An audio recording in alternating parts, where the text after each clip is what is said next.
Downtown, I got that heat, let's go.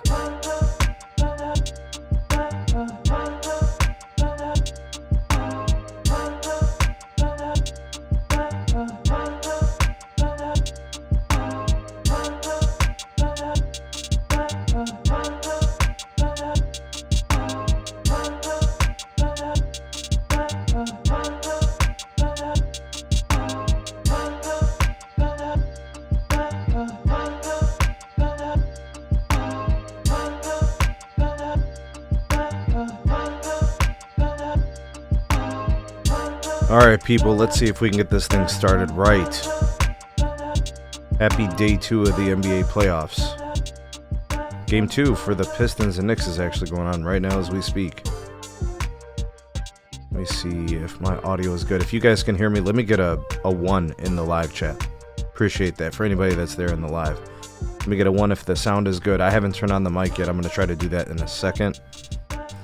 Just as an update, the Pistons are beating the Knicks currently. I believe they're in the middle of the second quarter. We're going to get that game cast up for you guys. We're going to do a watch party here with this episode. Let me go ahead and turn down the music a little bit. My mic should be good. Mic should be hot. But I want to see if I can turn this down and then I can get the video going. Happy Monday night, everyone. All right, let me see if the sound is good, and then we can kind of get started. I'll go with the video next. Let me see how that sounds.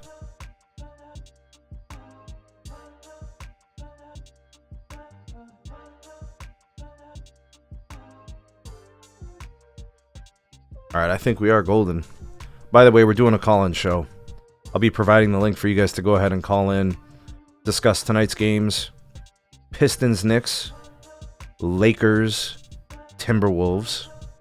And of course, any of the games that happened yesterday or previous. I mean, obviously, Game 2's at the forefront for the Lakers and Wolves. I think a lot of you probably are very much in tune with that and seeing if the Lakers can bounce back after getting shellacked by the T-Wolves at home. Crazy. All right, let's see. See if I can get my video going. Okay, all right. Video is good. Okay. Let me go ahead and just move this up a smidge. Alright, that's solid. Now, I want to see if I can get the game cast up with you guys. Go ahead and turn this down. Probably don't need much music. I'll just... The music is actually distracting. I could disable it. You guys can let me know. Alright, Cade Cunningham at the free throw line. Pistons up double digits. As I predicted, I knew the Pistons were going to make adjustments. I knew they were going to get over the hump. That's a tough team with a tough coach, tough players, tough leader, tough city.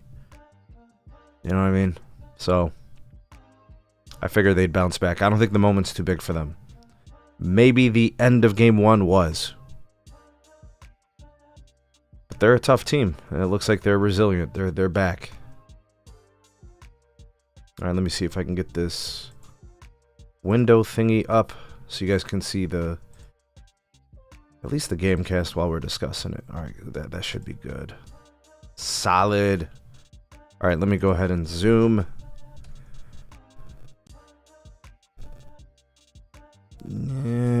What happened? Do I want to see the box score? Do I want that? I don't know. I guess you guys could tell me if you want the box score up. If I zoom out like this, it gives me the box score on the left. And of course, you guys can just pinch to zoom. You know what? That's probably good, right? Yeah, that's solid. And then the live chat will be up in the bottom right-hand corner. And when you guys are ready, I'll go ahead and provide the link for the call-in. We could discuss Pistons Knicks as it's happening. We could discuss Lakers Wolves as it happened in Game 1, what things look like for Game 2. All right, looking like the Knicks are down by 8. We've got about 2 minutes, 55 seconds left in the game here, in the first half. All right, Pistons got the rebound. Here's Cade to the rim. Miss. Knicks got the ball. They're going the other way. Jalen Brunson Dishes to Josh Hart. Corner three. Nailed it. Looks like that may have been an and one and they missed it. Oh, man. This game is getting good. Game is getting good. All right. Pistons up 48-40. Oh, man. This is going to be a good series. I'm telling you guys. This is going to be a good series for sure. All right. Pistons looking to answer. What is this? Looks like 2 minutes, 55 seconds. Pistons up 48-40. All right, I'm going to go ahead and see if I can drop the link for you guys. What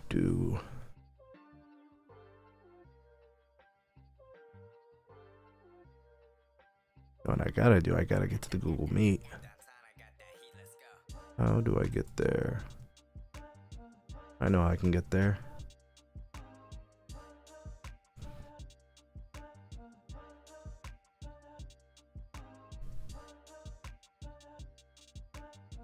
There we go.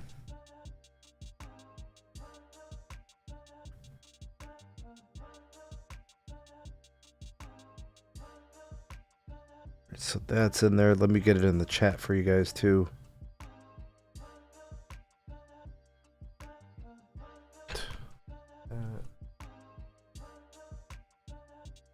Alright, gotta switch accounts. Too many accounts.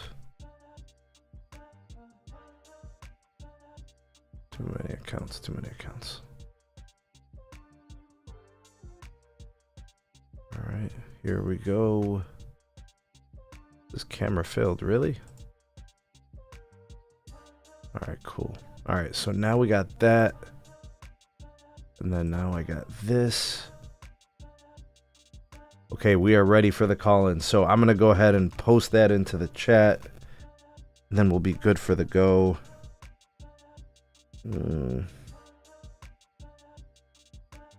Alright, this should be on point. Alright, link is in the chat for the call-in whenever you guys are ready. We could talk Knicks and Pistons as it's happening. 2 minutes, 55 seconds in the second quarter. Pistons up 48-40. I'm going to look at the box score. I'm going to take a look at some of these players, what they're up to. Tobias Harris is having a decent game. 9 points on 4 of 6 shooting, 4 rebounds. 1 of 2 from 3. Acer Thompson, 4 points. Tim Hardaway Jr., goose egg. Jalen Duren, 6 points, 5 boards. Mr. Cade Cunningham, 17 points, 6 of 10 shooting, 1 of 1 from 3, 7 rebounds, no assists. That's interesting. And you know what? Let's do the full box score. Let's see what's happening.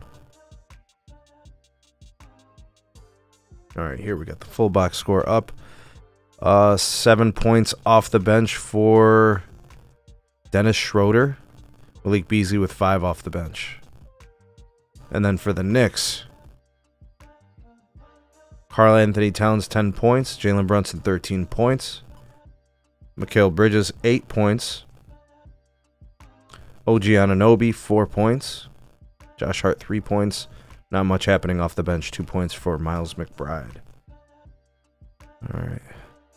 All right, so that's the box score. Let's get back to the game cast. See if they come out of this official timeout. Jalen Duren makes 1 of 2 free throws. Pistons, makes both free throws. Is that right? Looks like the game restarted. Why am I not live? Come on. There we go. All right, I am live. All right, Duren is at the free throw line. Pistons up.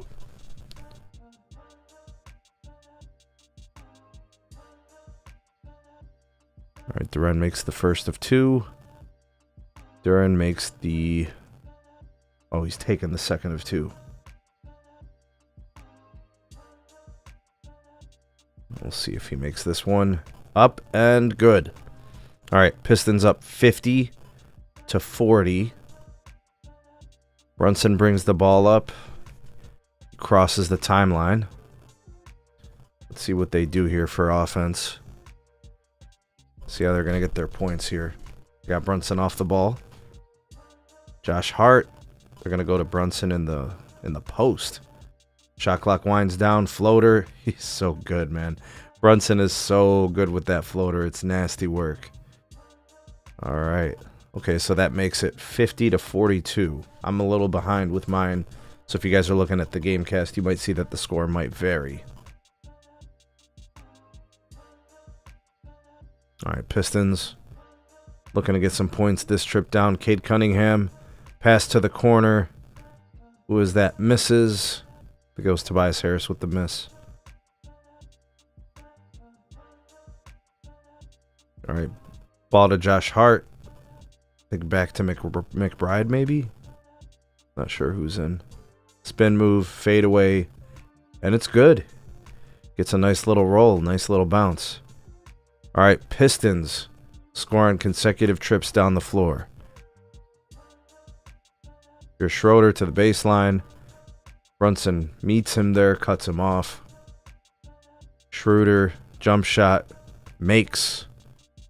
All right, that's 52-47. Pistons over the Knicks. Got about 50 seconds left in the first half. Brunson gets around Schroeder. Misses. Cade Cunningham to the other side. Go to Tobias Harris in the post. He kicks it out. Cade, the long three. Misses. OG Anunoby with the rebound. He gets it out to Brunson. Brunson crosses the timeline. Brunson to the corner. Three ball. Good. Cale Bridges, 22-foot three in the corner. All right, down to our final possessions here. Cade, right side, on the corner. Josh Hart on ball. They almost throw away the ball. Tobias Harris, 4 seconds to shoot. Cade gets the ball up. Oh, and he gets fouled, so he'll be going to the free throw line for a couple. All right, let's see here. What's Cade going to do with the score? 52-47 in favor of the Pistons.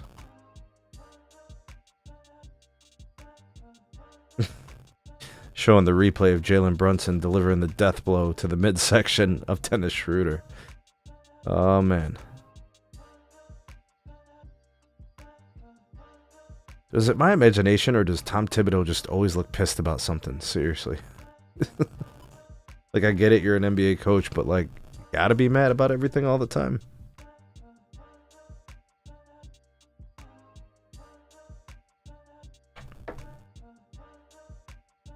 All right, Cade makes his first. Or did he miss the first? I think he missed the first. Here he is with a second attempt. Shot is up. Shot is good. 53-48. Pistons in the lead.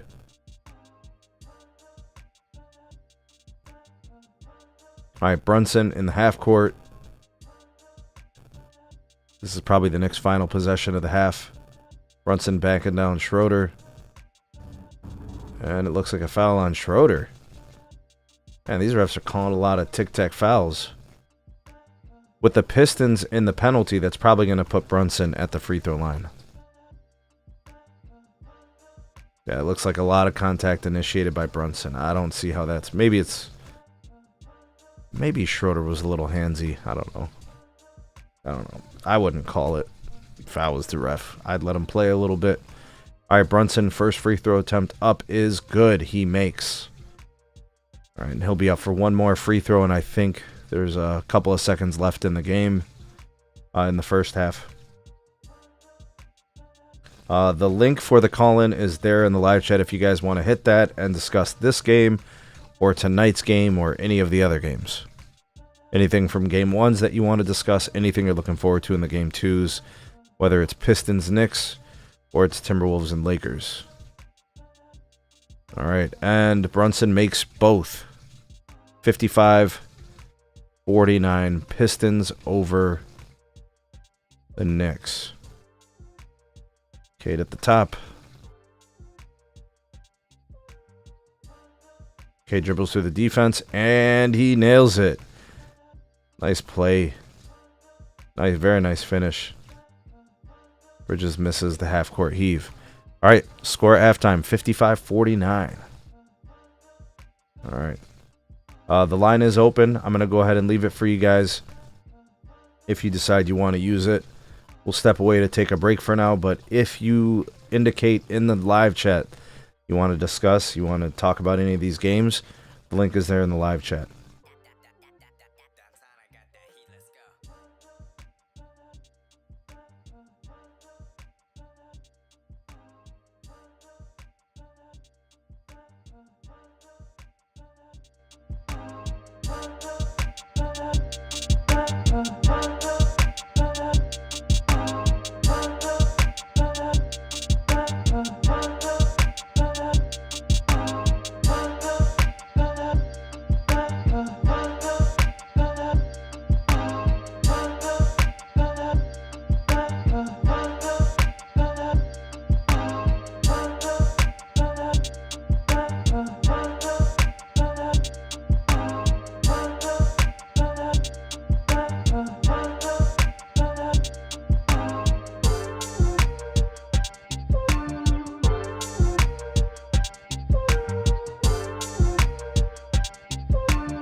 Downtown, I got that heat, let's go.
Downtown, I got that heat, let's go.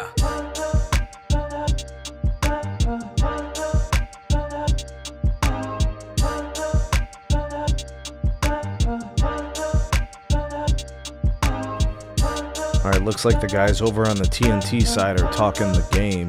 They're showing some footage. Looks like they're just kind of going over the screen and rolls that they're running with Cade, trying to get the mismatches with Brunson. Go ahead and turn down my music a little bit. Just as a reminder for those of you that are here in the live chat, I see there's a handful of you. Go ahead and like and share this video and subscribe if you're new here, if it's your first time and you've been, received a recommendation from YouTube. We appreciate you guys joining us. Welcome to the community should you decide to subscribe. And we're going to try to do this as often as possible for the games, and especially the high-profile games. I would say that the Knicks Pistons, to me, is a high-profile game when you think about the size of the market for New York City. I also think that the Lakers and Timberwolves games, I think there's a lot on the line there. There's a lot at stake for the legacy of Luka, the legacy, if there is one, for JJ Redick, LeBron, that sort of thing. You got Mr. Lakers in 5, right? There's a lot on the line for him. Oh my goodness. Halfback dive, beehive, bull jive, Lakers in 5.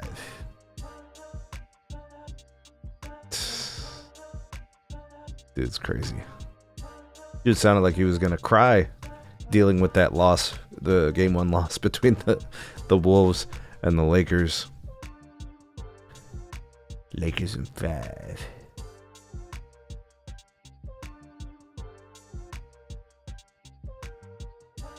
All right.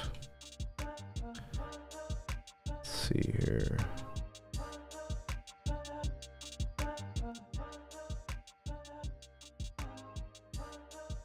Yep, Shaq's talking about the game. Let's hear what Shaq has to say. You know what? I could probably do that. Let me see.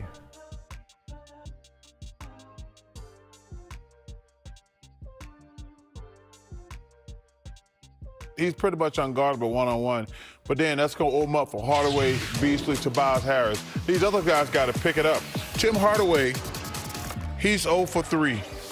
Beasley's 1 for 3.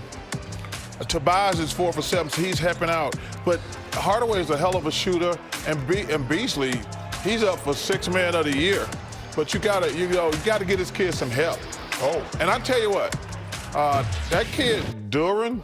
Yeah. Oh yeah. If a fight break out, you're gonna walk right past him and grab somebody else. He's a grown ass man. He reminds me of the reincarnation of Serge Ibaka. Serge Ibaka? Yeah. Very simple. If a fight, Orlando Warriors, as he said. Yes, exactly. That's who he reminds me of. Yeah, you're not gonna grab that Duran kid. Just grab somebody else over there. Bench in the first half, 14-2 Detroit, and from the free throw line, where these teams are tied at 15, it's 13-2. Yeah. Way to wear some pants that fit, buddy. Hey, Nate. Hashtag peer pressure. No, Nate realizes more style than your style. Well,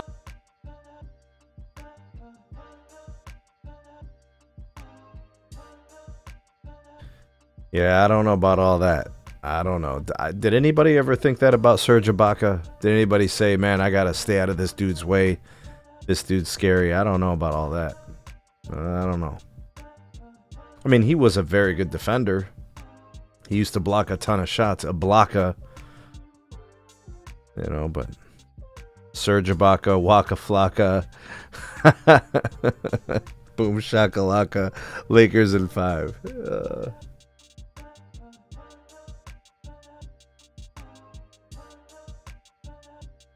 All right, so we're at a commercial break. Pistons are up 55-49 on the Knicks at half. The Knicks able to score some points in the second quarter. They came out kind of flat, only able to muster up 18 points in the first quarter. Pistons much more consistent offensively. We'll see what the second half has in store. The fourth quarter is going to be interesting to watch, right?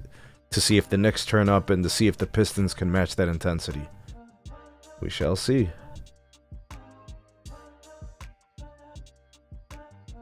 Have to see if the Pistons can match the intensity of the Knicks, see if the Knicks can repeat what they did in Game 1, which was really unfortunate, man. That was tough to watch.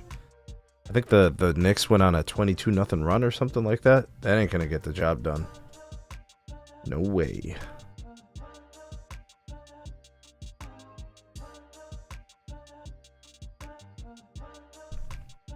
All right, we're doing a call-in show tonight. If you want to discuss Pistons Knicks as it's happening, we're going to try to remain live during the Lakers and Timberwolves game as well. We could talk anything NBA playoffs.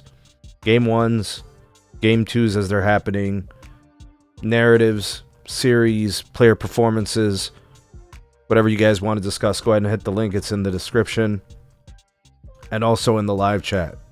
Just go ahead and click that open. There won't be any video on your call. It'll just be an audio call, and we could discuss this live on the air. You know what's crazy, though? and this is real talk. So the reason why I do a live call-in show, obviously, number one, I'm trying to build a community, right? I want to build a community that the people who watch and support the channel have a voice to discuss hoops. It's always better as a discussion than it is just as a monologue. So I like to talk hoops. I like to give people a platform, let them have a voice. The other thing is I put the link out there because there's a lot of people that talk a lot of shit in the video comments. You know, calling people hater and you don't know what you're talking about and you don't understand the game and you're an idiot. What a stupid take. Well, here it is for you to come and tell me how bad my takes are or how my commentary doesn't make sense or whatever. Here it is. Here's your opportunity to discuss it. But very typically, the detractors don't actually show up. They don't want to talk hoops. They just want to jipper jabber, yipper yapper in the comment section instead of doing it on a live call. But that's typically how those types of people roll. That's what they do. They're more passive aggressive than they are actually confrontational. As they say, they don't want the smoke. They really like that, you know what I mean? And I'm not saying I'm always right, and I'm not saying I'm going to get all the calls, and my predictions have been wrong. They'll be wrong in the future again. But I like to call what I see. And I try to make all of my analysis and my takes and my perspectives shrouded in logic and reasoning.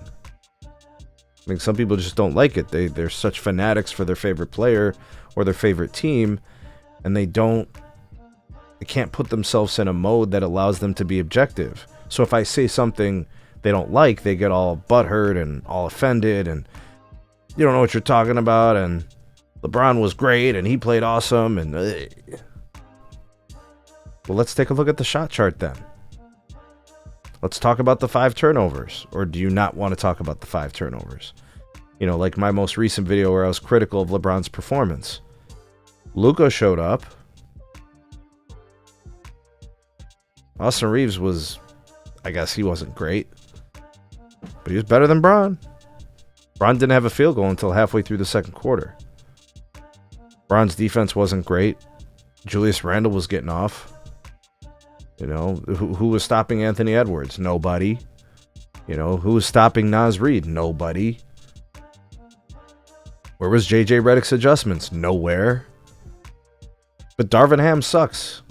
Even though Darvin Ham got to the Western Conference Finals in his first season, Darvin Ham sucks. Darvin Ham doesn't do adjustments. Darvin Ham has bad rotations. Darvin Ham can't coach a defense. Darvin Ham's offense sucks. Well, what the hell was so special about JJ Redick's offense? I mean, did we look at the score? We're gonna pretend like that didn't happen. Maybe some people forgot. Maybe some people forgot about the Lakers' 95 points against the Timberwolves. Where's that Socrates basketball philosophy from JJ Redick there? 95 points against the Timberwolves. Talk to me about the 17 points in the fourth quarter. Talk to me about the defensive effort. Talk to me about the team being ready and the right calls and adjustments being made. Talk to me about that.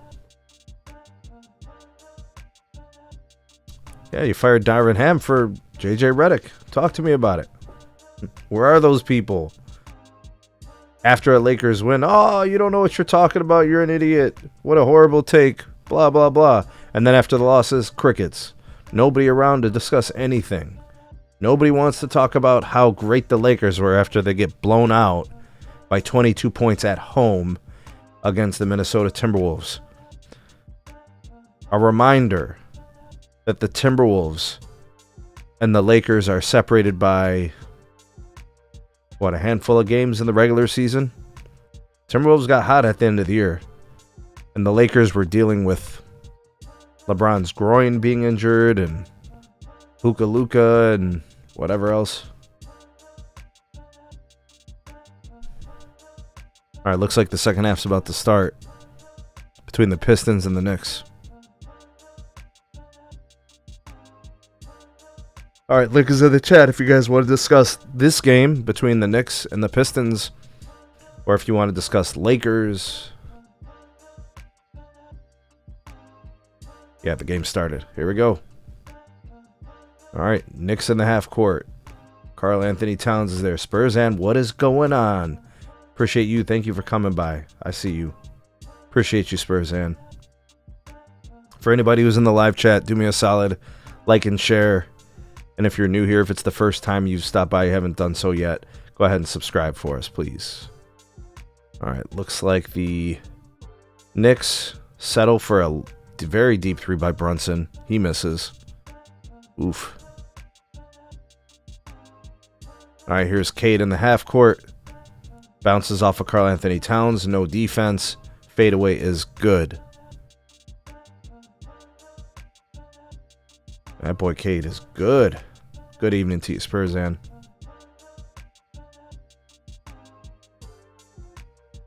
For some reason, it's not showing me the live chat updated. How come?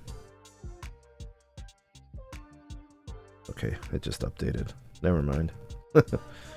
Alright, good. Be all messages. There we go. Alright, Cade at the top. Cade gets into the paint.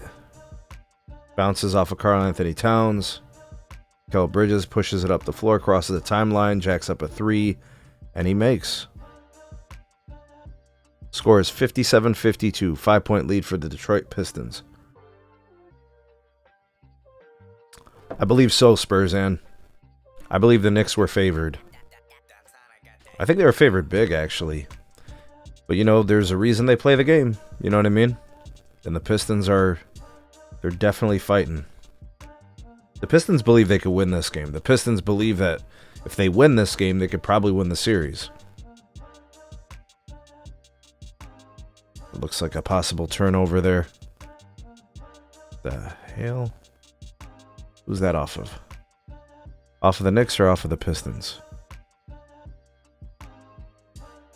What are these refs calling there? Oh, it was Cade with the errant pass. That's going to go down as a turnover. They calling a loose ball foul? Duran's got called for a loose ball foul, I believe. All right, score is 57-52. Pistons by 5. That was kind of a weak foul call. All right, here's Josh Hart at the top.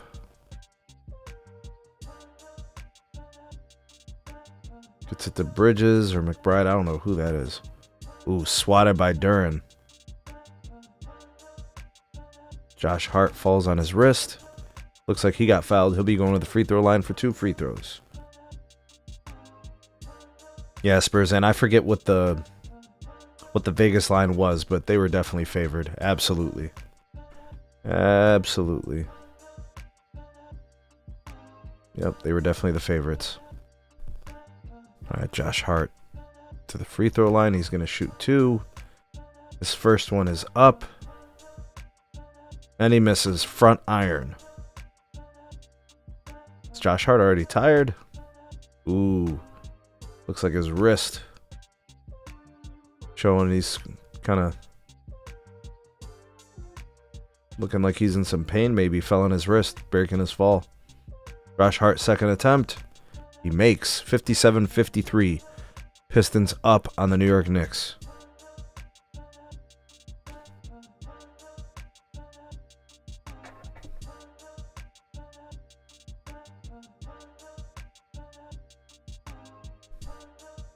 Here's Cade in the half court. Gets it to Malik Beasley. He misses front iron. Duran with the putback. He gets fouled. He's probably going to get 2 free throws here. Or who is that? Oh, that's Asar Thompson.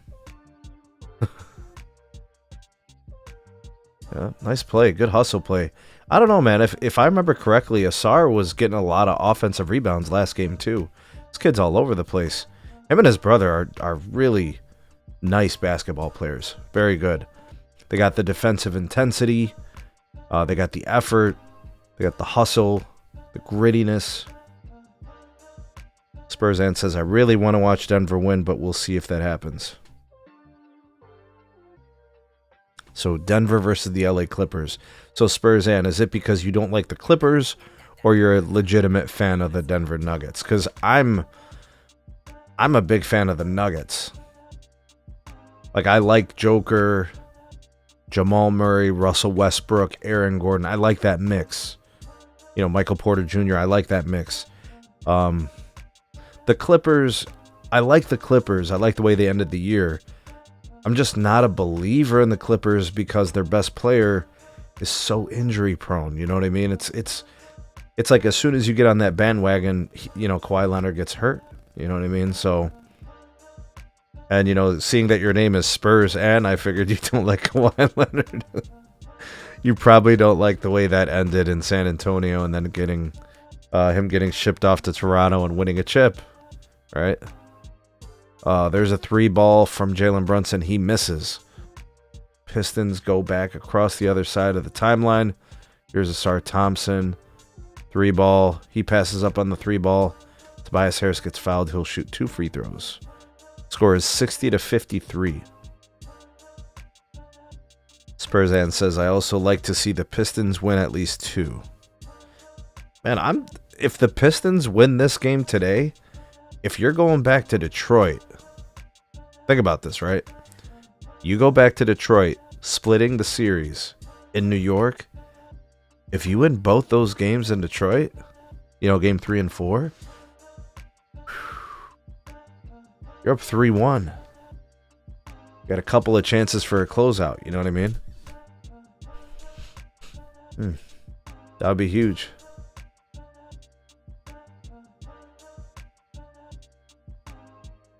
All right, Pistons are up 60-53. New York Knicks have the ball. Spurs in anti Leonard. Before Leonard got, like, you know, expeditiously shipped out of Spurs in, I bet you were probably a big fan. I mean, he was arguably like the best player in the league. You know, there was a time where a lot of people were saying that about a Kawhi. You know, he was the total package. He had the offense, he had the bag, he had the skill set. He was tough, athletic, incredible, you know, physics. Could score. His defense was elite. You know, he's guarding the other team's best player. 3-ball from the Pistons, missed. They get the rebound. Tip-ins. Oh my God. What are the Knicks doing? Yo, the Pistons are getting like 2-3 offensive rebounds on some of these possessions. All right, Spurs in. So I'm going to pick this apart a little bit. You said Manu and Tim were my faves. All right. So Manu, oh, and one, holy moly, Asar Thompson. The alley-oop from Cade. The finish at the rim, and one. He gets pushed from underneath his feet, still finds a way to get the bucket, and one. He'll go to the line to shoot the free throw. Wow. All right, so Manu Ginobili is probably one of the most underrated players in league history. This guy is always overlooked when people discuss point guards, shooting guards. He was an all-around great player. He was always tasked with having to guard, you know, the other team's quickest, shiftiest player or best scorer that wasn't, you know, like a power forward center. Manu was so good on so many levels. Excellent passer, good court vision, tough as nails, had a reliable jump shot, could hit the three, could pass, could defend, you know, multiple positions. No excuses. Did everything that coach asked him to. Came off the bench. Everybody knows Manu developed into a starting NBA talent. He would have started on any team in the NBA. But the Spurs needed him off the bench. And he willingly and pride-free accepted that role. And I think it led to the championships. I think the fact that you were having such productivity off the bench was part of the reason why the Spurs found so much success. Like if Manu had to start, would they have had that spark off the bench all those years they made those deep runs? You know? Yeah, Manu was fantastic. And then Tim Duncan, I mean, what can we say about Tim Duncan, right? All-time great. One of the best bigs to ever play the game. He also, in my opinion, gets overlooked quite a bit. Selfless. You know, all he wanted to do was win. You know, he was a great teammate. He was a great player. Very complete player. I think defensively he was excellent. All those All-NBA defensive, awards. You know, you think about his performances in the playoffs and in the finals. You know, you think about his ability to be a reliable scorer and then also defend in an era where he had to defend Shaquille O'Neal. You know, people forget who he had to guard. You know what I mean? You know, in an era with Kevin Garnett and Andrew Bynum and Pau Gasol and Marc Gasol and Blake Griffin. You know, some freak athletes and some legitimate, like, classic centers. Spurzan said he was always stretching and warming up during timeouts. Absolutely. He knew what it took. He had to be ready. Spurzan says, we got used to being disrespected by the league. And you know what's crazy about that is, look at all the championships. You know, people forget about that. In my opinion, and I don't know how everybody defines dynasties different. How is the Spurs era, which would have been what? When did they win their first finals together as a unit? Which would have been like that David Robinson, Tim Duncan, whatever. That was like Timmy's rookie year or something, or maybe second year. So it starts around that time, and then it goes and extends into the 2000s. And then they win in the 2010s. People forget about that. Like, they beat the Miami Heat. People forget. They forget the Spurs beat the Heat in 2014.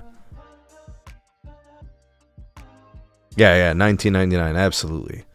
So their championship window went from like 1999 to 2014. They haven't really made that many deep runs since then. And by the way, they probably would have had another one if frickin' Zaza Pachulia doesn't purposefully put his foot under Kawhi's landing spot when he was shooting that three in the corner against Golden State. And then what? I think that was like Kawhi rolled his ankle. He never played again the rest of that series, and the rest is history. That's right, Spurs, and 3 different decades. Absolutely. All right, looks like the Pistons are starting to kind of stretch this lead a little bit. Pistons up 64-53. What is happening? Guys throwing the ball at each other? Somebody get tripped? All right, we got an official timeout. 6.5 minutes left in the third. Pistons beating the New York Knicks by 11 currently. Just a reminder that today is a call-in show. So if you guys want to talk hoops, if you want to talk NBA playoffs, you want to talk Knicks Pistons, Lakers, Timberwolves, any of the other series, any of the other games that took place last night. That Rockets Warriors game was wild. Did not see that coming. Maybe you want to talk Clippers and Nuggets. I think that's going to be a great series the rest of the way, in my opinion. And then don't forget about the other series. Clippers Nuggets. Can't forget about the Clippers Nuggets. Let's go Pistons, Spurs, and absolutely. Look, I like Jalen Brunson. I think Karl Anthony Towns is a great offensive player. I think Josh Hart is fantastic. You know, he's a tough guy. Great guy to have on your team. OG Anunoby's a really nice player. There's just something missing. I don't know. Is it just defensive presence? I don't know what it is, because OG Anunoby's a good defender. And so is Josh Hart. And Jalen Brunson, for his size, actually defends pretty well. He definitely puts in the effort. But just by having Karl Anthony Towns in the game, you're automatically a liability in the defensive side of the ball, especially in and around the paint. Seriously.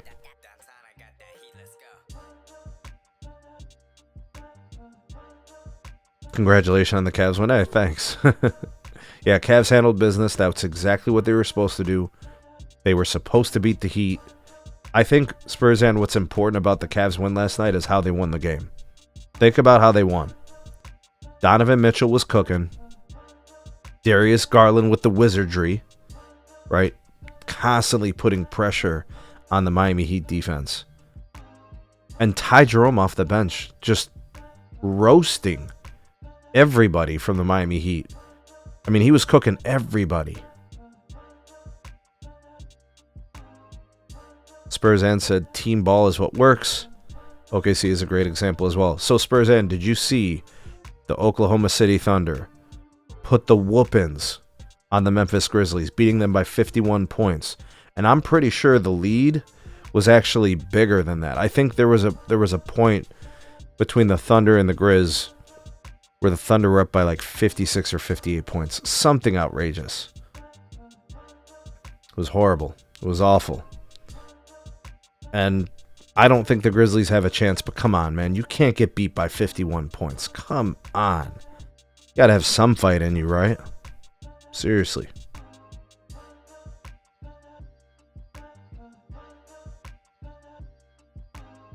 All right, what else we got going on here? All right, looks like play has resumed. 6 minutes, 15 seconds in the third. Pistons beating the Knicks in New York City. Bernard King hanging out with Patrick Ewing, two New York Knickerbocker greats. Those are some of my favorite players growing up, man. Bernard King was him. Melo's in attendance. Mr. New York himself. 56 points. Oh, my goodness. Yep, awful. Up, turnover by the Knicks. Cade out in the open court. Around the back, finishes at the rim. Look at him go. Cade is feeling himself right now. He's cooking. Cade's in his bag right now. I'm telling you, these Pistons are not shaken. I know it was a bad loss in game one, but Pistons get another stop, and they get the rebound. Up, turnover. Terrible pass. Jalen Brunson gets into the paint. What are the Knicks doing? What are they doing? The Knicks are going to lose this game because they're just throwing the ball away. How many turnovers do these guys have?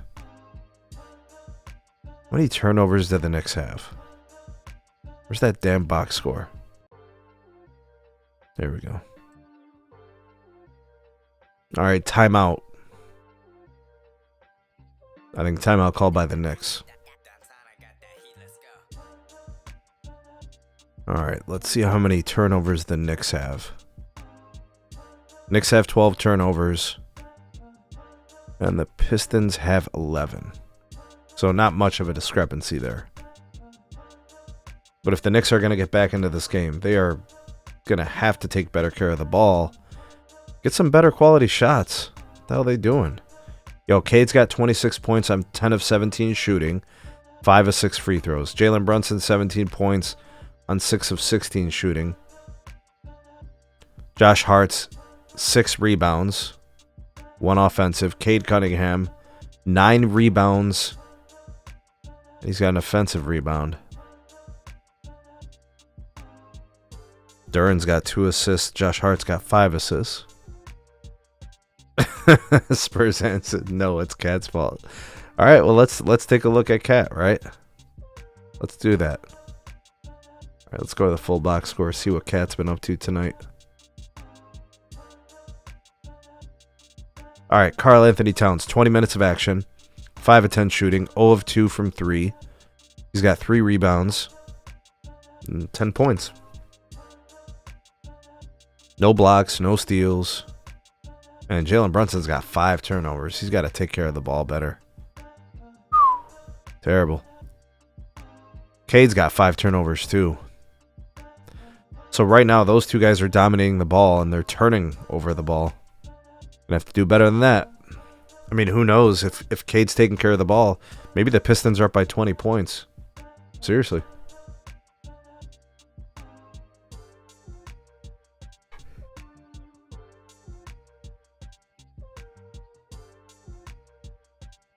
For anybody that's in the live chat, if you're interested in calling in and talking hoops, the line is open. Link is in the chat. You guys can just click that open. You don't have to turn on your camera or anything. In fact, I don't even show the camera. It's just an audio call. We could talk hoops. We could talk Pistons, Knicks. We could talk Lakers in 5. Bullchive, Beehive, Revived, Lakers in 5.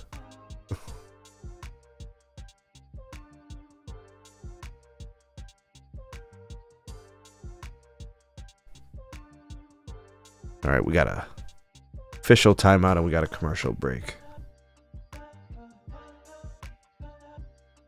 And I might have to make some coffee.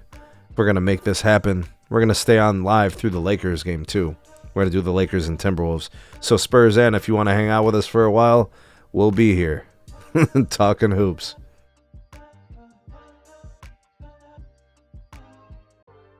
I wonder if YouTube will shut down my stream if I do the audio for the game. Let's see here. Can I do that?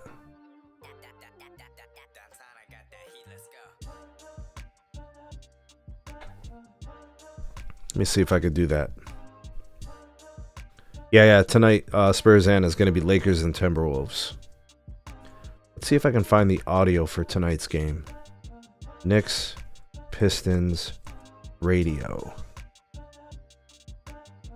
All right, Sirius XM NBA radio has it.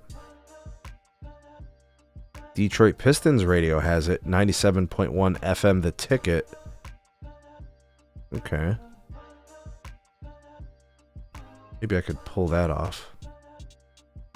97.1. The Ticket. Detroit Sports Radio. Yep. Let's see. Do they have the game? This might work. Let's see. It says create an account.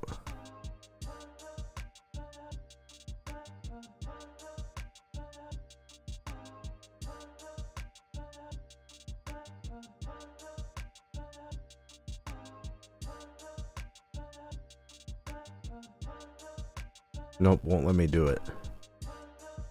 Alright, let's see. Pistons radio. Can I pull off Pistons radio? Let's see here.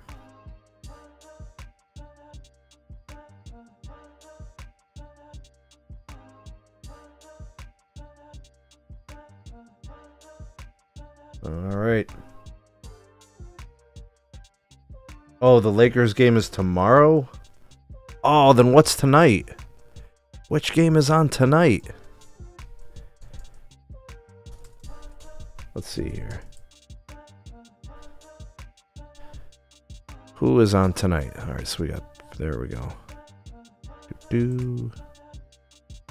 Clippers Nuggets. All right, we'll be on for Clippers Nuggets at 10 p.m. All right, yeah, tomorrow we're going to have Bucks Pacers at 7, Grizzlies Thunder at 7:30. And then it's Wolves and Lakers at 10. That probably helps Luka and LeBron a little bit, doesn't it? All right. Pistons are up 68-53. Let me see, is this radio working? Nope, radio's not working. At least we tried. All right, what do we got here?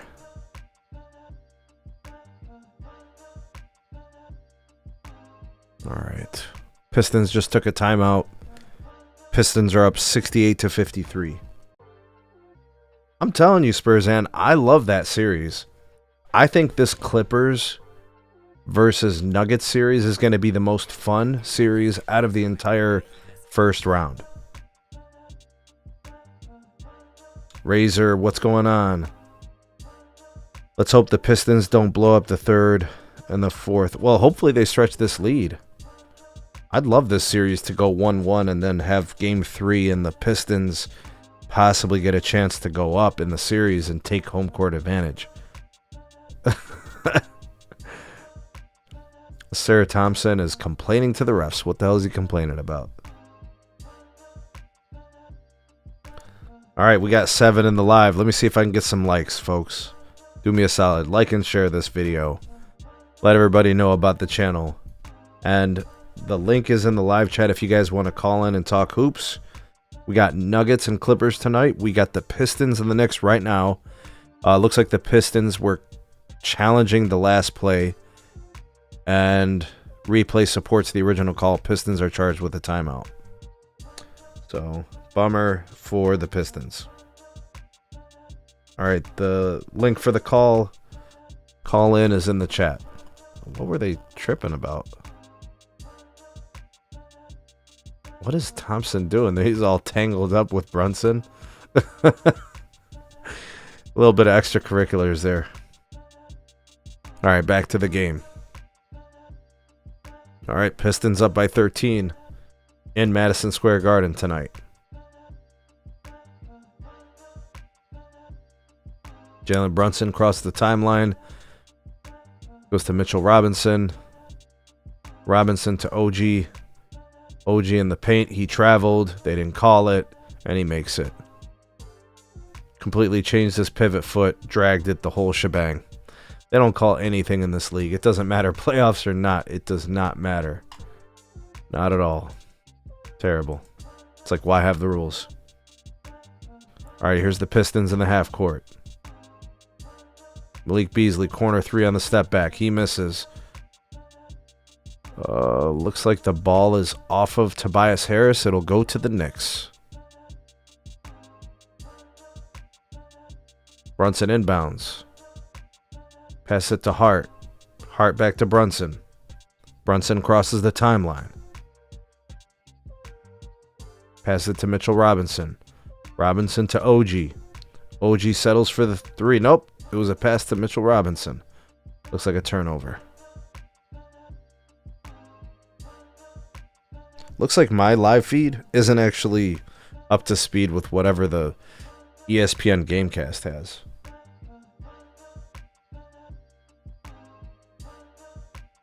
All right, now we're live on my live feed. All right, Mikal Bridges just hits a 3. All right, score is now 70-60. 10-point lead for the Pistons. I'm ahead of your feed? Really? How are you watching, Spurs? And I'm curious. Are you watching through cable? Are you watching from satellite? Are you doing it over IP? You got YouTube Live or you got Hulu Live or something? How are you watching? The hell? Kel Bridges 3-ball. Miss. Rebound to Schroeder. Schroeder pushes the ball out to Malik Beasley to the rim. Makes the ball. You got cable? That's weird. Usually cables, they're ahead of everybody. Usually.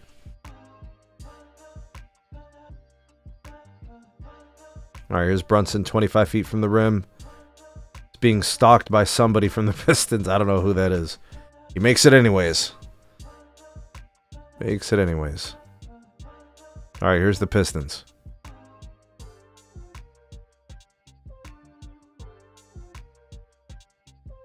Wow.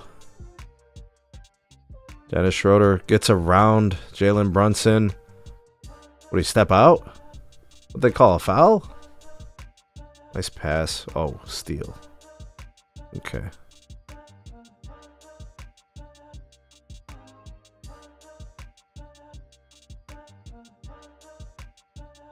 All right, Pistons are up.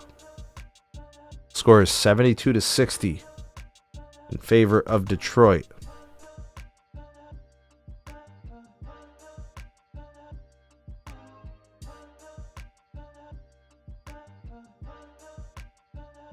Let me see if I can give you guys some audio. I don't think they'll flag me for that, would they? Do they flag for audio? Spursam, do you know if YouTube flags for audio feeds? I know they flag for video feeds. I ain't trying to get flagged, you know what I mean? I don't need no strikes on my YouTube channel. I'm trying to grow this community. I ain't trying to get shadow banned by YouTube. All right, OG Anunoby settles for the 3, steps right into it, hits it, but there was a foul first. Is that on Cade? The hell? Looks like my Gamecast stopped loading. Let's see. All right, third quarter. Knicks down by 11 with 1:46 seconds. All right, down by 10 actually. Okay. 72-62, favor of the Pistons. I don't think so, but how about through your phone maybe? I don't know. Looks like JD Bickerstaff is going all the way in on this ref. Brunson at the free throw line. Pistons are up 12. Score is 74-62.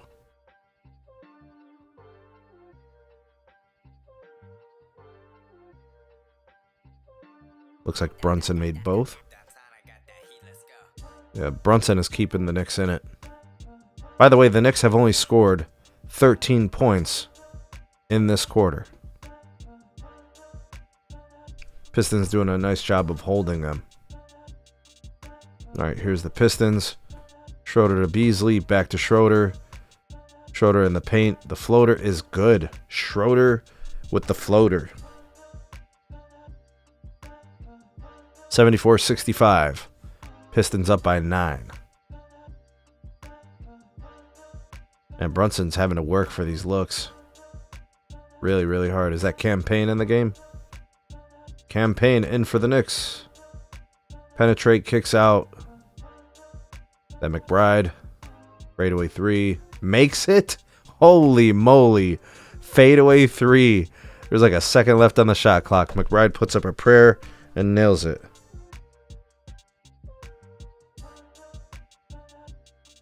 Broadcast technically isn't yours, but do look it up to be safe. Yeah, I'd rather not deal with it. Not worth the trouble. Cade for 3. Air ball. Come on, Cade. What are you doing, man? Make some better decisions. Air ball 3. Terrible. Pistons is kind of closing out the quarter poorly after doing so well. Brunson across the timeline. Schroeder meets him at the 3-point line. Brunson in the paint. Shimmy. Fake. Hezzy. Fadeaway is good. Brunson with the fadeaway cuts the lead. 74-67. All right, here's Cade. He crosses the timeline. Not much time left on the clock. Looks like about 20 seconds. Cade dribbles. Duran with the screen. Looks like we got a kick ball possibly on OG Anunoby.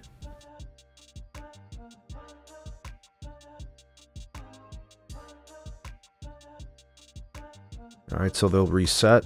I think that's going to basically give them the last 15 seconds or so of the third. All right, here come the Pistons. We got 10 seconds on the shot clock. 7, 6. K dribbles left. Oh, and they take their foul. Looks like the Knicks had a foul to give. All right, so they're reset. I think that disables the shot clock there. Tobias Harris checks into the game. Duran comes out. Looks like they're going to bring in their offensive weapons. Beasley. All right, let's see what they do. Cade inbounds to Harris. Back to Cade. Cade goes right. Guarded by OG. Fadeaway. Misses. All right, we are... Oh, they called a foul. That's going to put Cade at the free throw line for 2 shots. They called a foul on OG Anunoby, a push-off. Yeah, there was a push. It may have been before the shot, actually. But regardless, they're in the penalty now, so he's getting 2 free throws. All right, let's see here. Cade Cunningham, first free throw, makes it. Not sure how much time is left on the clock. 2.6 seconds. Pistons up 75-67.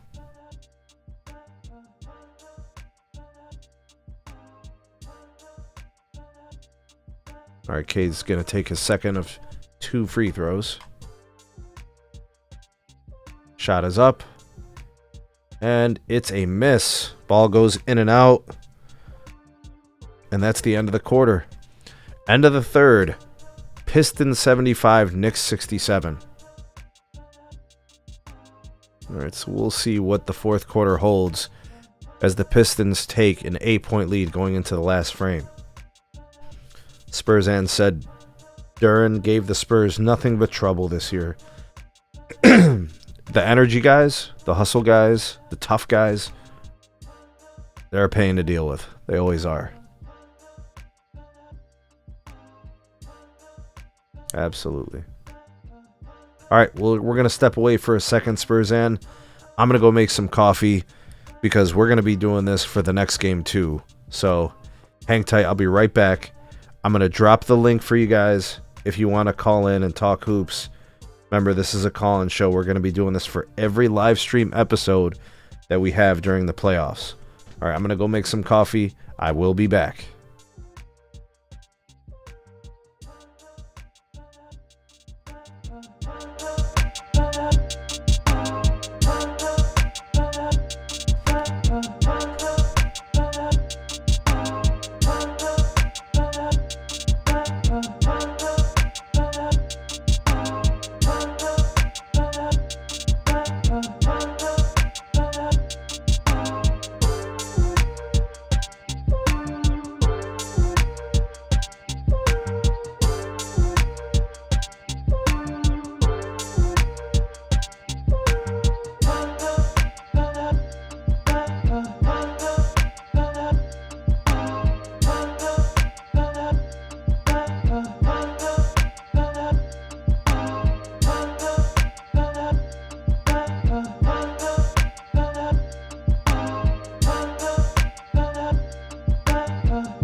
Downtown, I got that heat, let's go.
Downtown, I got that heat, let's go.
Alright, people, we are back. Got the coffee brewed, and we are ready to go for the rest of the evening. For those of you that haven't noticed it, this is a call-in show. You guys can jump in and get in on the conversation. I provided the link. It's the Google Meet link that's in the live chat. Ready to take your calls when you guys are ready to discuss anything from tonight's games. Currently, we are watching the Pistons versus the New York Knicks in Madison Square Garden. Pistons thus far have been in control of the game for the most part. They're up 80-71, 9.5 minutes left in the game. Schroeder for three. He makes it. Holy moly, gets the bounce. Wow.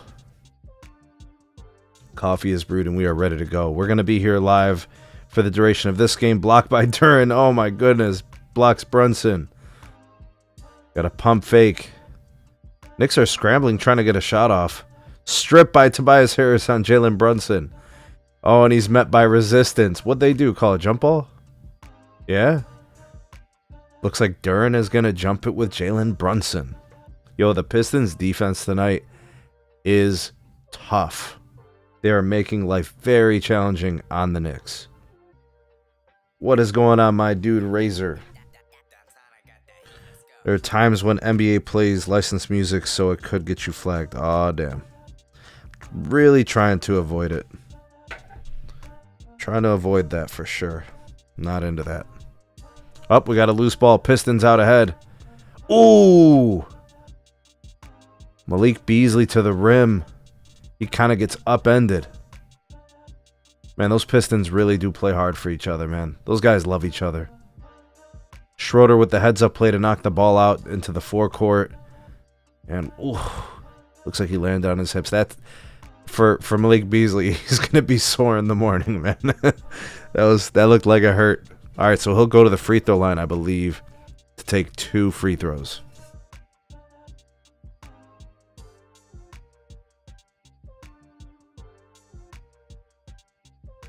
All right, Beasley's first shot. It's up, and it is good. Now, that stretches the Pistons' lead, I believe, to 11 points.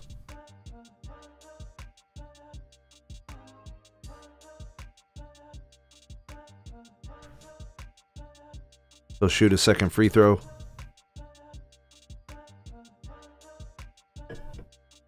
Beasley's second shot is up, and it is good. He makes both. All right, the score is now 82-73 in favor of the Pistons.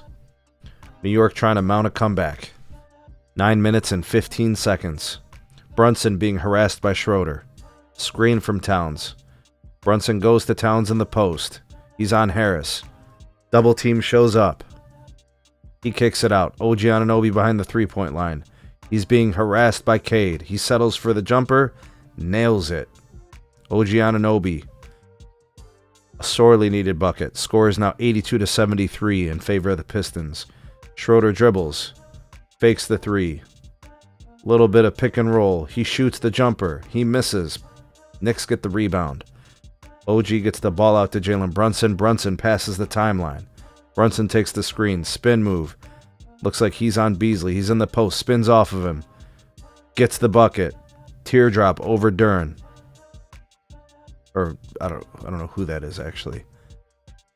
All right, so I think give Brunson 26 points here against the Pistons. 8 minutes, 18 seconds. Pistons up by 7, 82-75. Run a little action. Dern in the paint. Very nice find from Cade. Man, that boy Cade is good, man. He has really good vision.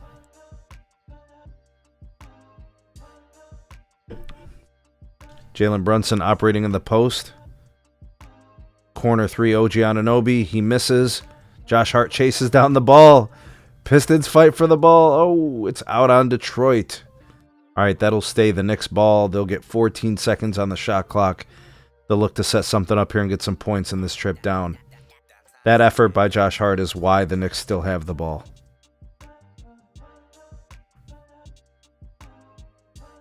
All right, we'll see what kind of a set they run here out of the inbounds. They look for the easy play. Josh Hart under the rim. Blocked, possibly deflected maybe. Pistons are out running. Cade. Looks like an and one. Oh, he missed it. All right, so Cade's going to go to the free throw line out the foul. He'll be taking 2 free throw shots. He actually almost made that. That would have been an and one. Yeah, Cade just blew right by Jalen Brunson. Brunson had no other option than to just try to make some contact, trip him up, slow him down, make his life more challenging. Yeah, Razor, I ain't going to play no games with the licensed music, man. I don't need to get flagged by YouTube.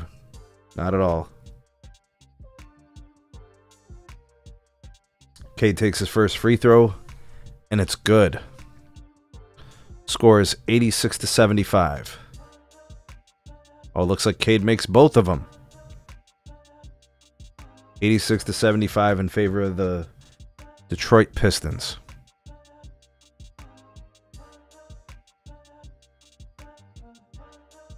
All right, so what the Knicks are going to have to do here, because they're currently down by 13, the Knicks are going to have to get some stops. Cade Cunningham has 31 points on 11 of 19 shooting. They're going to have to do something to stop Cade Cunningham. I'm not really sure if anybody else is really hurting him all that much. Schroeder's had a decent game. Tobias Harris has had a decent game. Beasley only has 9 points. McBride with the 3. He misses. Pistons with the rebound. Tobias Harris gets the ball to Cade Cunningham. Cunningham passes the timeline. He's attacking every time down. Oh, offensive rebound. My goodness. The Pistons are cleaning up the offensive glass. Phenomenal follow-up to Cade's miss. 88-75. Pistons up by 13. 6.5 minutes left in the game. McBride on the edge. Looks like he just turned over the ball. What did they call there? Paul Reed has come into the game, and he's a complete menace, making all types of problems. That beautiful putback. My goodness. Paul Reed off the bench. Who is this guy? He came in and started making a difference. Looks like we have a timeout called by the Knicks as they trail the Detroit Pistons with 6 minutes and 50 seconds, down by 13.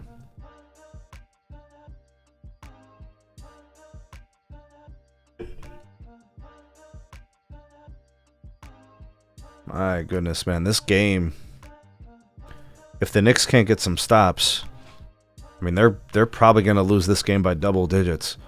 Where's Karl Anthony Towns?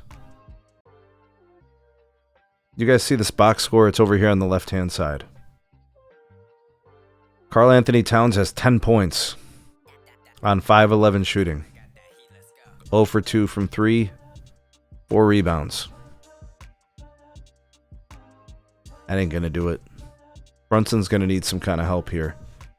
Brunson's got 26. See, at least we could say that Cade, he's got his 31, but Tobias Harris has 15. Dennis Schroeder has 14. Right, so he's got a little bit of help. Beasley's got 9. You know what I mean? Let's check out the rest of the box score. Harris with 15. Cade with 31. Jalen Duren, 8 points. 10 rebounds. 2 assists. A steal. 3 blocks. That Duren dude is a problem. Spurzan was right. That dude is a problem. It looks like Cade's been playing pretty good basketball so far in the second half. I think he had 5 turnovers in the first half. So he's got none in the second half. So he's playing really good basketball. Yeah, Cade's playing great. If Cade keeps this up, I think they get the win. I haven't seen Asar Thompson much this half. Maybe he's got foul trouble. Oh, he sure does. 5 personal fouls. Okay, so when Asar Thompson picked up his 5th foul, when he was sitting there lollygagging, getting all tangled up with Brunson, that was really stupid of him because he had 4 fouls, so he was playing with fire. But it really hasn't affected the Pistons. They've been playing great basketball. Tim Hardaway Jr. for the Pistons, 0 for 8 from the field, 0 for 6 from 3. Oof. Oh, Spurzan, you know the talking heads. Talking heads said Pistons would be overrun. Yeah, I don't know about all that. Yo, so let's talk this series, right, Spurzan? For 3 quarters in Game 1, the Pistons were better than the Knicks. And then in 3.5 quarters so far in this game, the Pistons are better than the Knicks. So in 7.5 quarters of this series, right, they played 7.5. 6.5 of those quarters, the Pistons have been the better team. Hey, I'm just saying. To hell with the talking heads, Spurzan. Who cares about the talking heads? We'll just watch the game and call it like it is, right?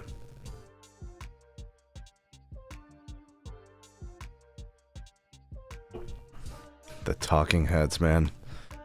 We know how that goes. They just want to talk about LeBron and Luka and the Lakers and how great they are, and then they get busted up by the Timberwolves. All right, the action is back on. 6 minutes, 55 seconds. Pistons up by 13. I'm guessing the Knicks are probably starting to feel a little bit of urgency. 3-ball Jalen Brunson. He nails it. I'll tell you what, man. Jalen Brunson is him. That dude is really good. I mean, I love my Cavs, man, but if there was ever an opportunity to get Brunson in Cleveland, I would welcome that with open arms. Yeah, absolutely. It's also the little things. Absolutely. Absolutely. All right, Pistons are up by 10. We got 6.5 minutes in the fourth quarter.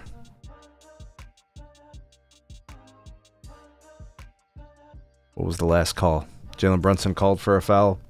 Schroeder's going to go to the line to shoot 2 free throws.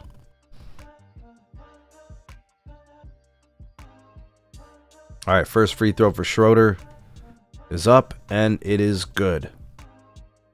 All right, so the Pistons go up 89-78. Link is in the chat if you guys wanted to call in and talk hoops. We could talk about this game here, Knicks and Pistons.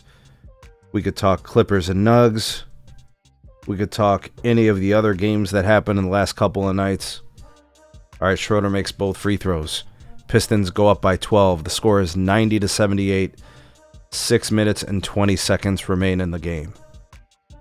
Ball's been in Brunson's hand pretty much the whole way. Where is Karl Anthony Towns? Where are you, sir?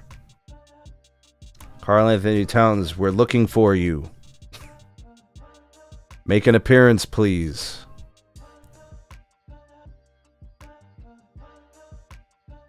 All right, what do we got here? Looks like a foul called on Beasley, maybe? Yep. Beasley assessed a foul. Brunson to inbound the ball.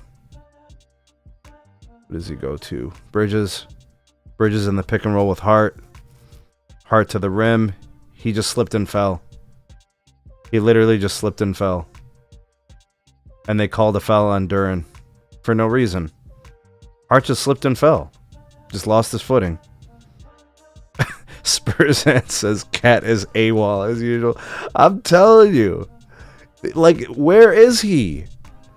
These are the most important parts of the game, and he's just drifting around the 3-point line and not even in the action. He's on the opposite side of the floor. So wherever the ball is, he's like 25 feet away. Terrible. Josh Hart first free throw is good. Score is 90-79 in favor of the Pistons. 6 minutes, 12 seconds remain in the game.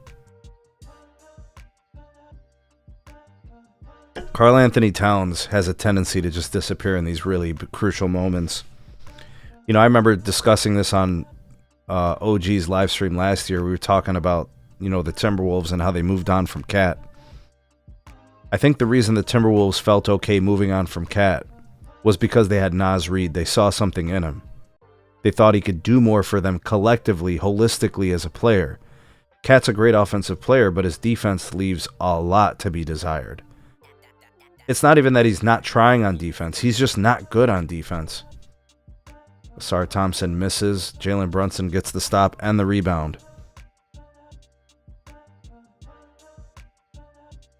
You know what, Spurzan? That's one hell of a question, and it's kind of loaded.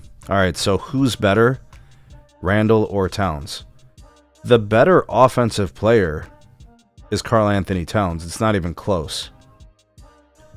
The better overall player because of that offense, I think, is still Karl Anthony Towns. I'm not a believer in Julius Randle personally, but coming off of Karl Anthony Towns allows you more flexibility, right? Because now the ball can move around a little bit.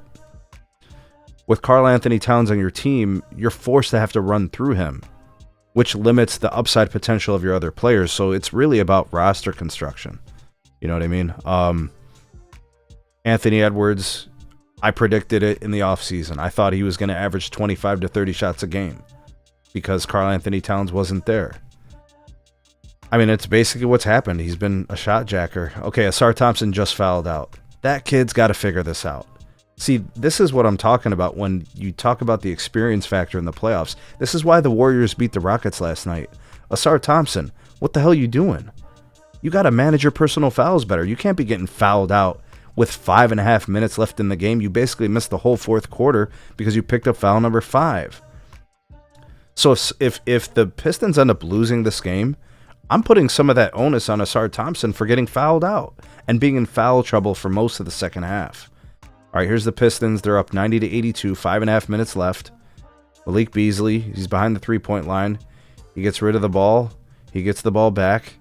He's 25 feet away from the rim. He shoots the 3. He gets it off. Nope, they're going to call a moving screen on Duren.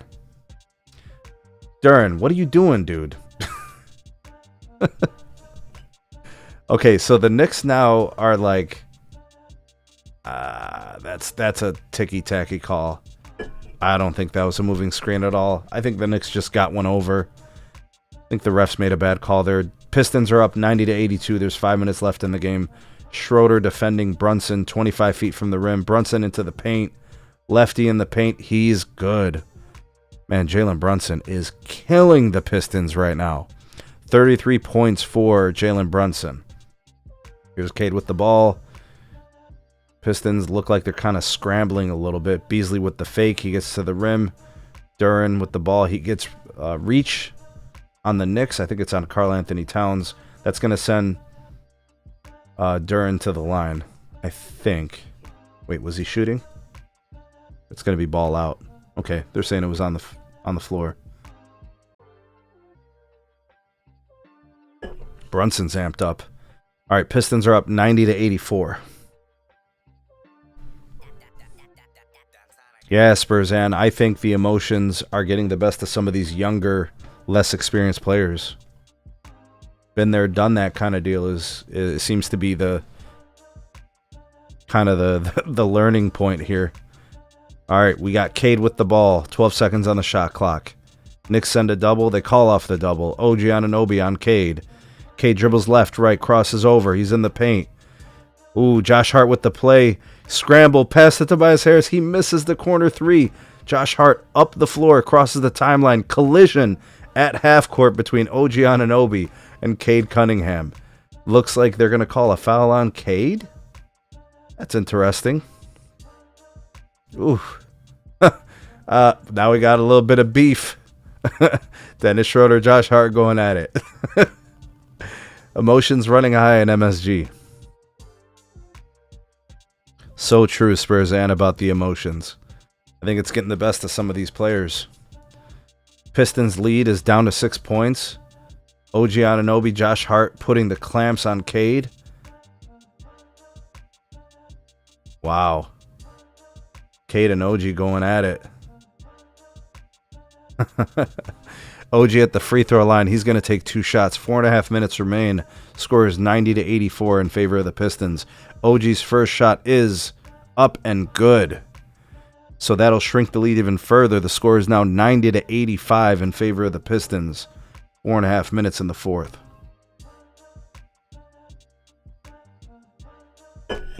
And we have an official timeout. The Pistons want to talk about it.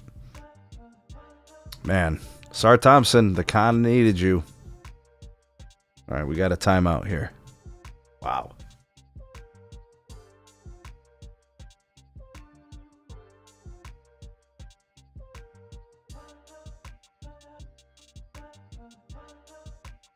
All right, link to call in to the show is in the live chat. Open up that link. We could talk about this game between the Pistons and the Knicks. We could talk about the next game, which is Clippers and Nuggets. We could talk about any of the previous game ones across all the series in the NBA playoffs. Anything hoops, let's discuss it. Link is in the live chat.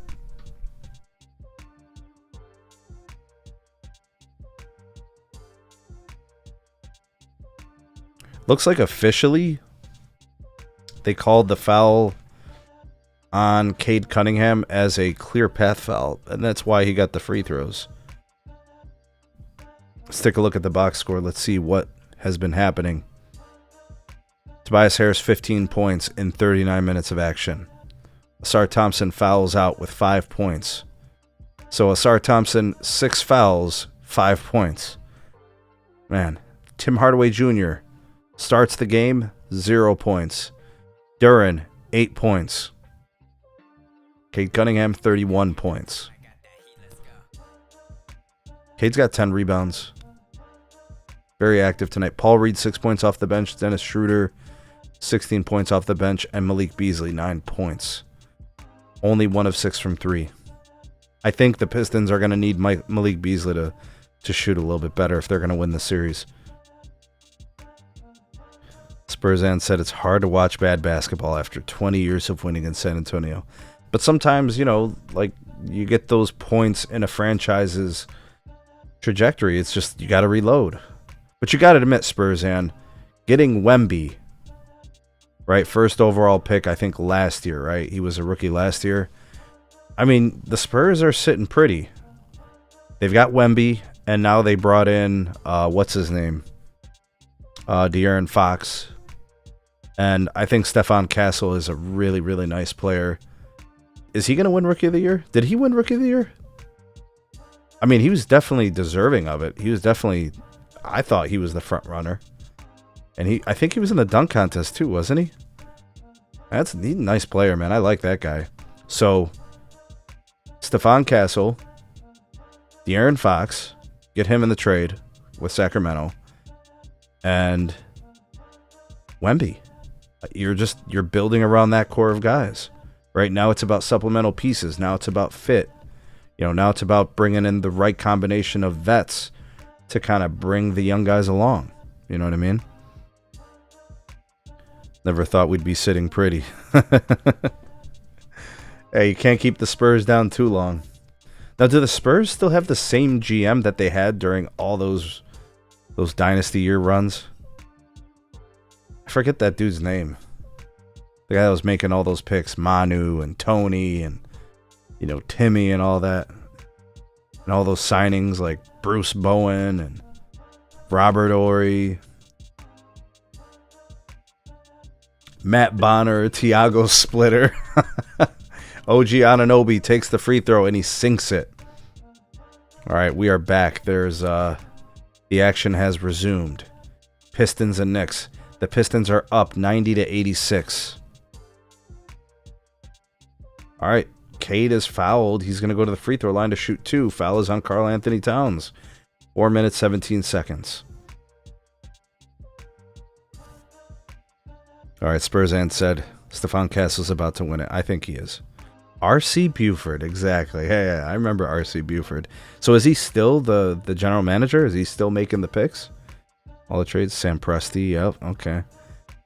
Now, was Presti the same dude that went to OKC and built that, like, KD, James Harden, Russell Westbrook team? Serge Ibaka and all those guys? Thabo Cephalosha. All of them.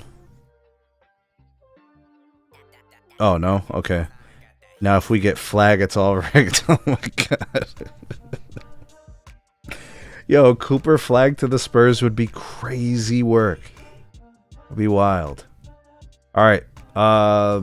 Pistons up 92-86. 4 minutes left in the game. Knicks have the ball. They move it around. Jalen Brunson, defended by Malik Beasley. 3 ball. Bridges misses. Cade Cunningham with the rebound.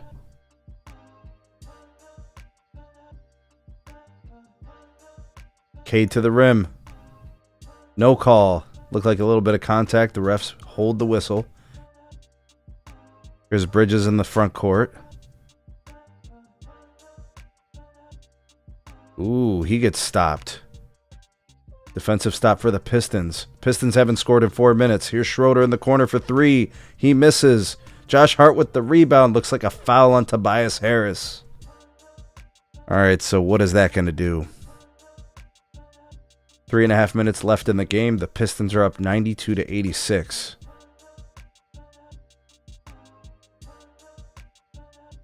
Wow, I'm surprised that Karl Anthony Towns didn't get the foul called. Surprised. A little bit of body there.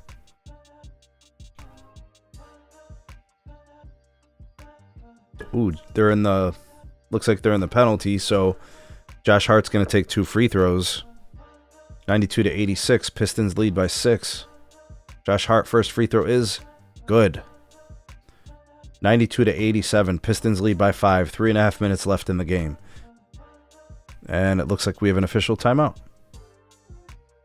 Looks like the Knicks want to talk about it.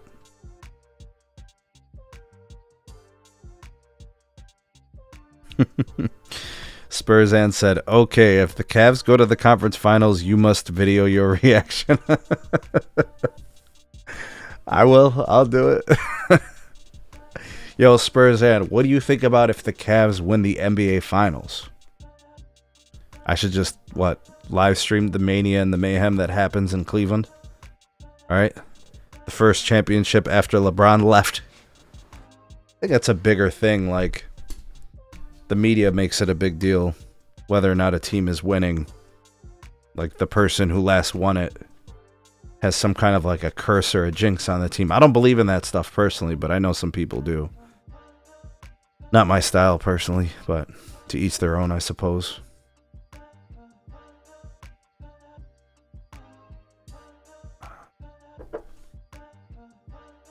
But yeah, I'll definitely film my reaction if the Cavs go to the conference finals or win the finals or whatever. I have video of SA going crazy. Yeah. When the Cavs won the finals in 2016. Yo, to be honest with you, Spursand, I hosted my friends. It was me, my brother, and like 4 or 5 of our best friends.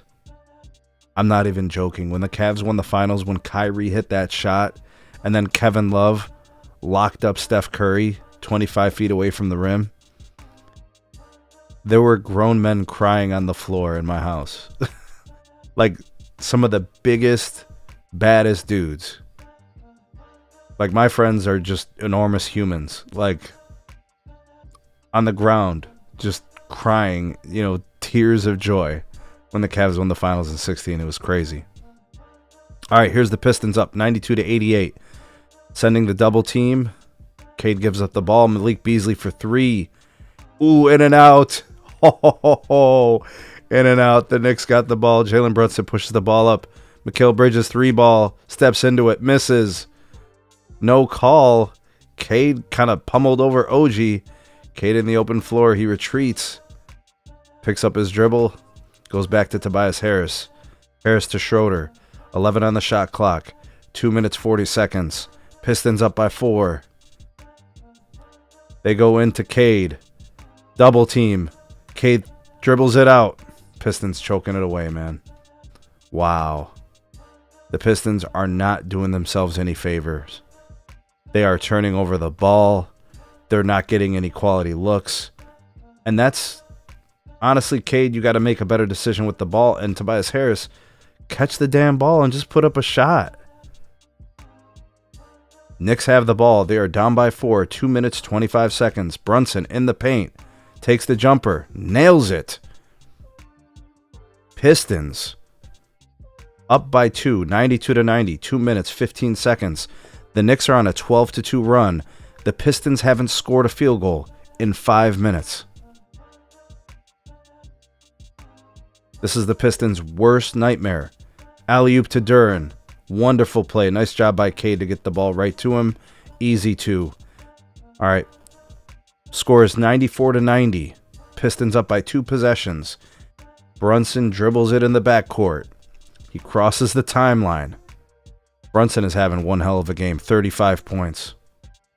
Looks like a foul away from the basket. What are they doing here? I think Brunson's going to be taking 2 free throws. Pump fake. Gets a bird. Are they going to check it for 3? Brunson might be taking 3 free throws here, folks. Yeah, Spurs, and that championship was crazy. Cavs' first championship in 2016. Absolutely. Spurs, and Brunson is the real deal. This dude is so good. You know, he really couldn't be who he could be in Dallas with Luka there. He legitimately had to go, right? A ball-dominant guard. You know, it just wasn't going to work. It looks like Brunson's going to get 3 shots. Wow. If he makes all 3, this is a 1-point game. He makes the first one. Scores 94-92. 94-91. Here's a second free throw. Makes it. 94-92. The Knicks faithful in Madison Square Garden cheering on their team. Brunson will be taking his 3rd free throw. Getting fouled on the 3-point attempt. He makes the first 2. Brunson putting up his 3rd shot here. Brunson's 3rd shot bounces in and out. Cade gets the rebound. Ball goes to Schroeder. Detroit will set up their offense. Up 2 points with 1:40 left. They're trying to get to Cade. Back to Schroeder. Schroeder hounded by Brunson. Screen to Duren. He fumbles the ball. Another turnover from the Pistons. The Pistons were doing so good taking care of the ball. They've done nothing but turn it over the entire 4th quarter. Here's Brunson in the backcourt. He gets the ball. He's at the 3-point line. Getting away with a lot of pushing and shoving. Josh Hart. Did they just call a foul? That's 2 points to Josh Hart. The game is tied. 94 all. 1 minute, 12 seconds. Cade up the court. Cade being defended by OG Anunoby. Pass goes to Harris. Cade calls for the ball back. They can't get it to him. Schroeder has the ball. Defense is locked in. Schroeder for 3. Nails it. Cold-blooded 3. Dennis Schroeder with 56 seconds left. Pistons up by 3. That is a huge shot, ladies and gentlemen. Massive. Here's Brunson. 3-point shot. Walks right into it. Misses. Tobias Harris with the rebound. Here's Cade Cunningham. 42 seconds. Brunson is behind him. All right, Schroeder with the reset. 15 seconds on the shot clock. 34 left on the game clock. Pistons up by 3. Cade off right. Dribbles it out. Fake. Corner 3. Malik Beasley. Misses. Rebound. Bridges. Gets the ball to Brunson. 21 seconds left. Half a second between the game clock and the shot clock. Brunson gets to the rim. Dribbles out. Bridges for 3. Misses. Duren with the shot. Oh, fouled. Wow. Pistons up by 3. 8 seconds left in the game. Wow. The Knicks had a chance. The Knicks had a chance. Bad defensive switching gave Schroeder a small opening to take and make the three. All right, if the Pistons can make one of two of these. Schroeder, his first attempt, short. Schroeder misses the first. He's got a second shot. 8 seconds left. Pistons up 97-94. If he makes this free throw here, that can essentially end this game. I think the Knicks have 2 timeouts.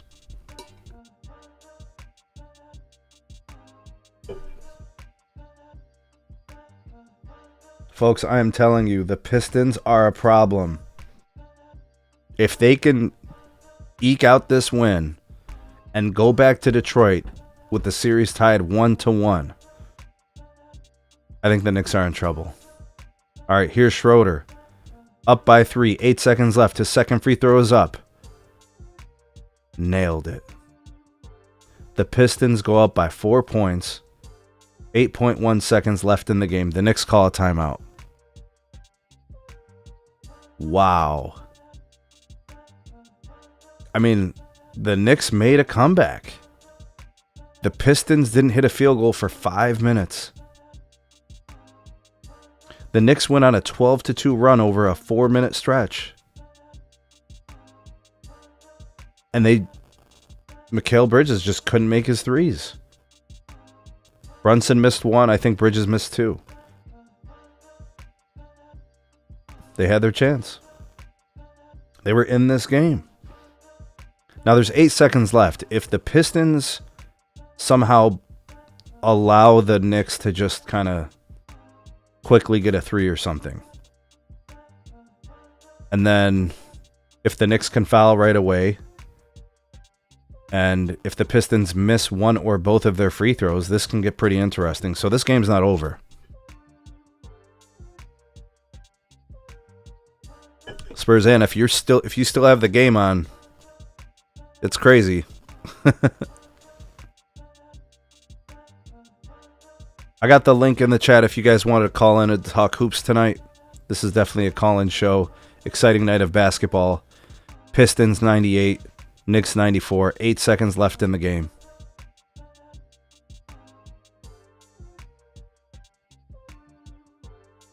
Wow, let's see if the Pistons can close out the Knicks.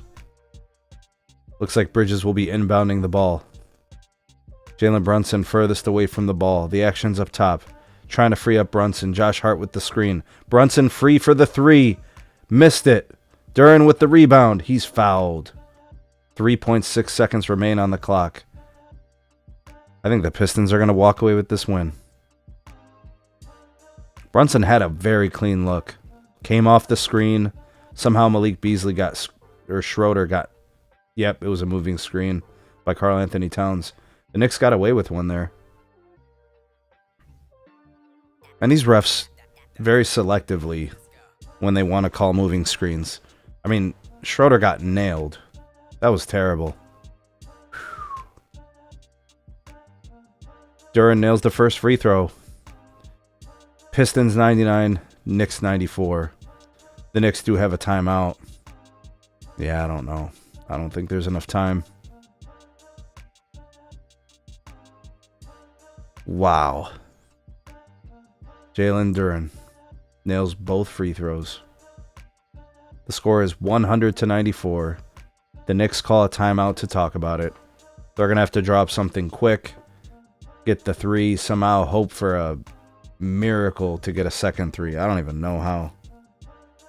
Yeah, this game's over. Unless something absolutely insane or crazy happens. Go ahead and call in, folks. The link is in the description. The link is also in the live chat. Let's talk hoops. Go ahead and hit us on the line. We could talk Knicks and Pistons, Clippers, Nuggets, or any of the other game ones that happened over the last couple of days. There's been some good ones. I knew this series was going to be good. I knew this series was going to be good. Outside of the fourth quarters, the Pistons have been dominating these games. Yeah. Yep, and it's over. It's over.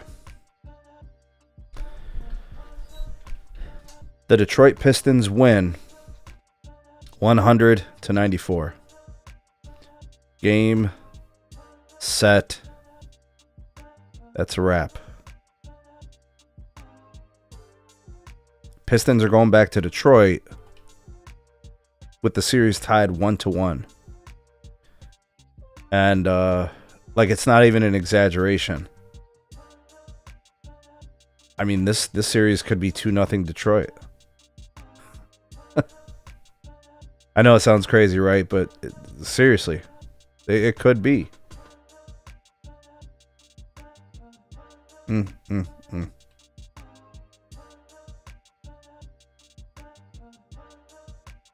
Wow.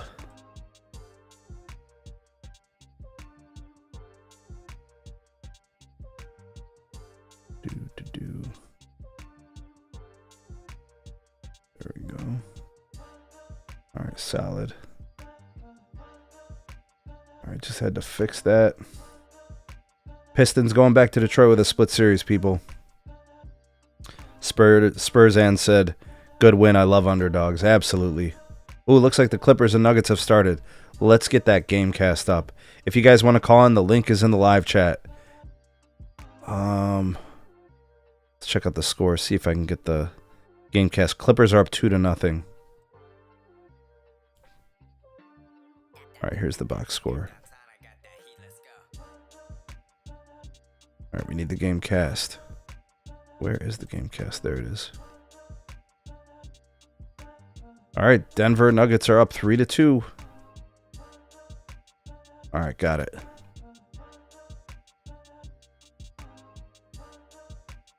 All right, I got the game cast going. Aaron Gordon over Kawhi Leonard. What do we got, a jump ball? What do we got, a foul? What do we got? Oh, Spurs and it's your guy, Kawhi.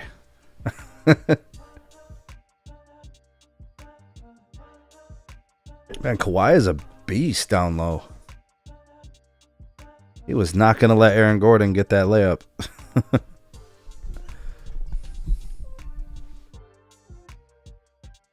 Now, Spurs and are you a Joker? Like, do you appreciate Joker, or are you one of the folks that doesn't like Joker? Because I know there's a contingency of people that say that Joker is overrated. I don't think he's overrated. I think he's amazing. I think some people just don't like him, you know, for whatever reason. Clippers up 4-3 to start the game. 10.5 minutes in the first quarter remain. Kawhi's got the ball. Christian Brown defends. Kawhi in the paint. Kicks it out to Norman Powell. 3-ball is no good. Joker with the rebound. He pushes it up the... What the hell was that? Pushes it up the court to Brown. Back to Joker. All right, Joker defended by Kawhi. The dish. Was that a foul? Christian Brown's going to go to the free throw line. Spurs and said, yep, I do. Don't judge a book by its cover. Totally agree. Totally agree. I think it's very fitting for a Spurs fan to have that kind of sentiment or perspective. I totally get it. Totally get it. Missed by Christian Brown. Scores 4-3. Clippers over the Denver Nuggets.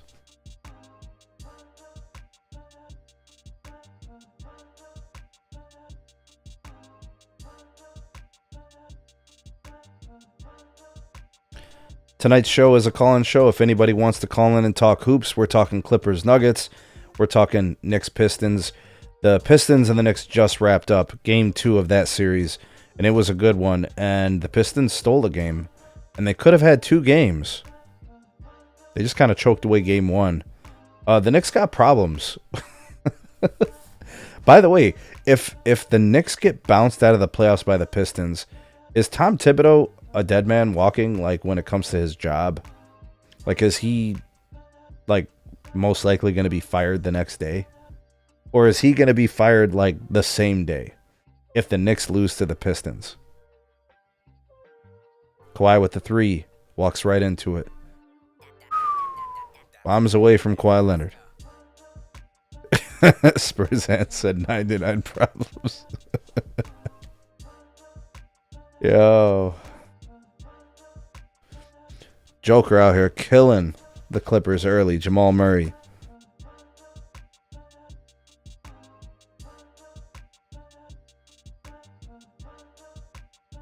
Jamal Murray, 24-foot running pull-up.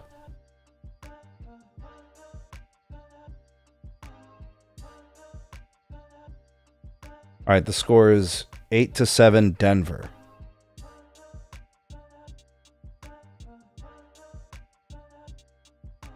Norman Powell penetrates, gets to the rim. He misses. Nuggets are pushing the pace. Ball out to Murray. Murray for three. Nails it. Uh-oh. Murray's feeling it early. Uh-oh. Uh-oh. Ty Lue doesn't like that. Yo, when Murray gets hot, he's like one of the best offensive weapons in the league. I'm telling you, if Murray plays well, the Nuggets, like, they can get to the Western Conference Finals. Up, Aaron Gordon. Here we go. Off the steal. Michael Porter Jr., the three ball. Miss. Tip in from Gordon. Pops in and out. Brown is stealing cookies again tonight. Yeah, he's come along quite nicely. He really has developed as a full player. Kawhi, defended by Murray. Chris Dunn, wide open three. Nails it. Scores 11-10 Denver after the three by Dunn. All right, here's Joker, crosses the timeline. They use him as a point guard, apparently. Christian Brown to the rim. Right over James Harden. Not even an effort to stop him. This is the playoffs, man. Come on, James Harden. Play some defense. Zubac. Norman Powell. A little bit of two-man action. Zubac. Left-handed hook shot over Joker. Joker didn't really defend that. Got to call a spade a spade. Need a better effort. Come on, Joker. All right, here's Murray off the screen from Joker. High pick and roll. Trying to free up Gordon. Trying to free up Murray. Kawhi on Murray. Joker the ball. Pass to Gordon in the corner. Three ball is good.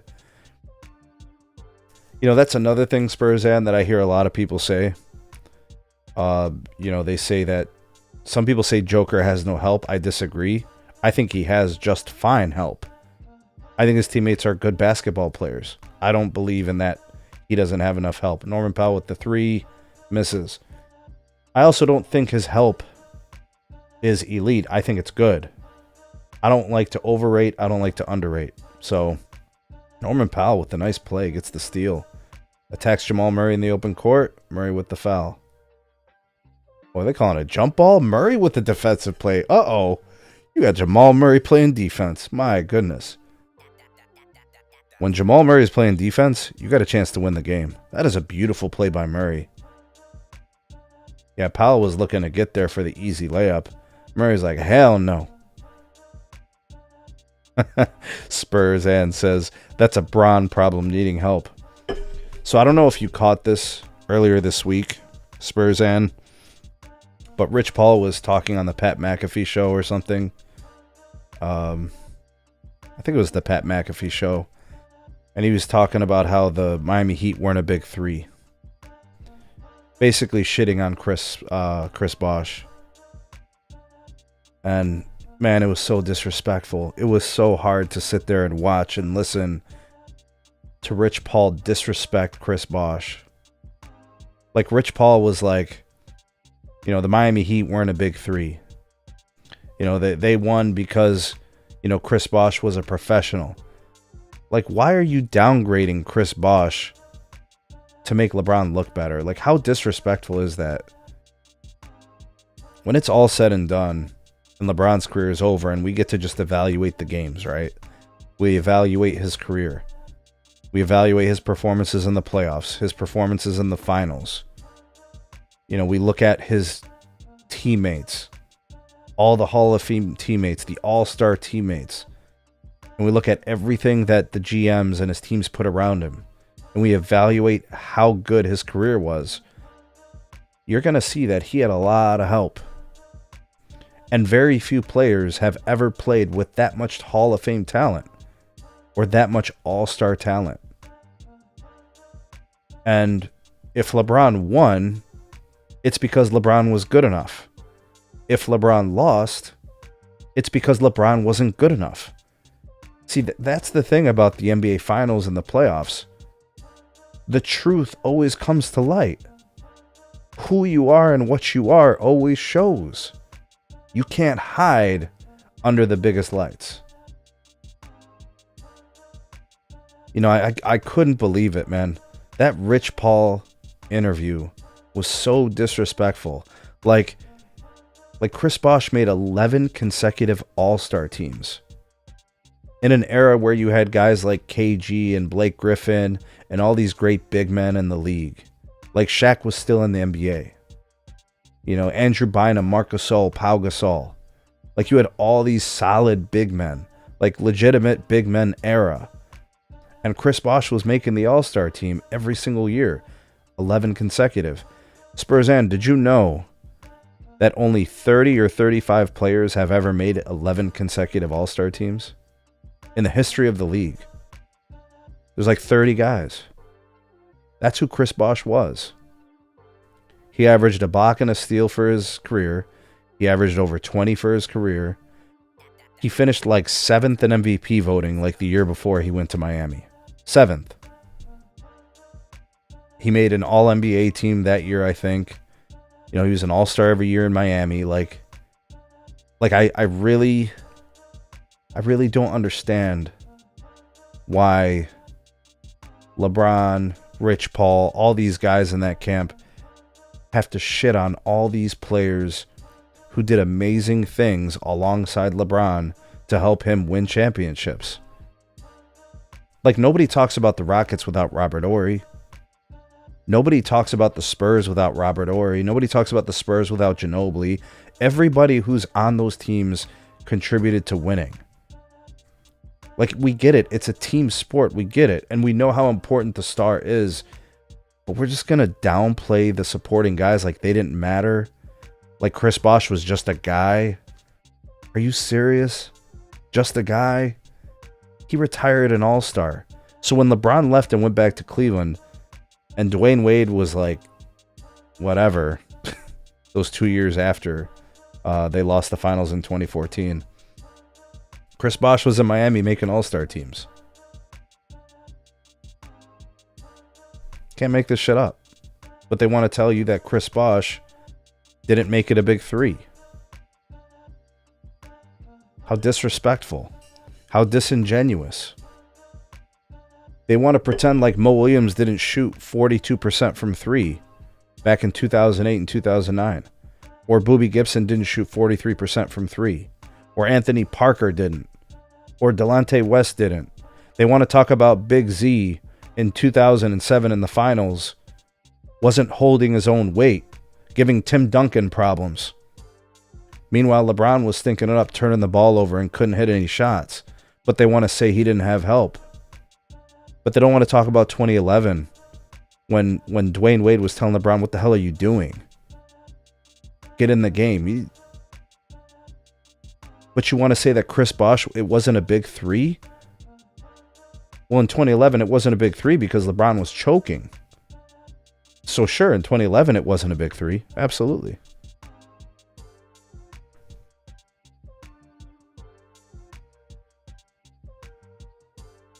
Spurzan says, I remember seeing a video where Bosh was dressed like a cowboy asking for All-Star votes. Yeah, because he couldn't get any votes in Toronto. Nobody knew he existed. Was it because the All-Star game was in San Antonio or something? I feel like it was some kind of a publicity stunt. All right, 2 points for Ben Simmons. Holy cow, Ben Simmons is in the game. Oh, Aaron Gordon. Looks like he just got kicked in the nuts. We got a Ben Simmons sighting, and he's guarding Joker. 2 points for Joker. Yeah, Chris Bosh was a phenomenal player. Very, very skilled, very smooth, very effective. Yeah, he didn't deserve the disrespect from Rich Paul and LeBron and his people, man. Terrible. Deplorable. All right, what do we have here? Got a score of 24-21 in favor of the Nuggets. 3.5 minutes left in the first quarter. If you guys want to call in, the link is in the live chat. Call in, let's talk hoops. Let's talk Pistons and Knicks. Let's talk Nuggets and Clippers. Spurs and said, no, I only remember the video and remembering he looked like a predator. That's crazy. That is crazy.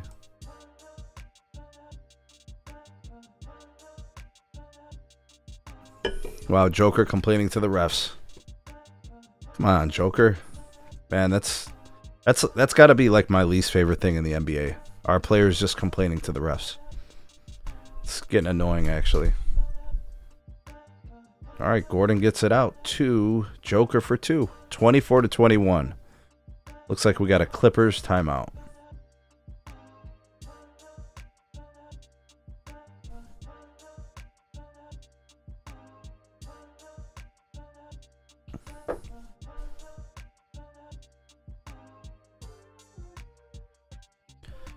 All right, let's take a look at the box score so far during the game. Kawhi Leonard is a beast currently. 12 points. He's 5 of 5 from the field. A perfect 5 for 5. He took and made his only three-pointer. 2 rebounds, 2 assists, and a block. Kawhi's doing his part. Avaka Zubac.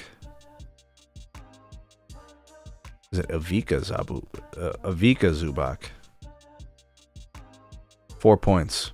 Harden, 0 points. 0 for 3 shooting. Norman Powell, 0 points. 0 for 5 shooting. Chris Dunn took 1 3 and made it. And then off the bench, 2 points for Ben Simmons.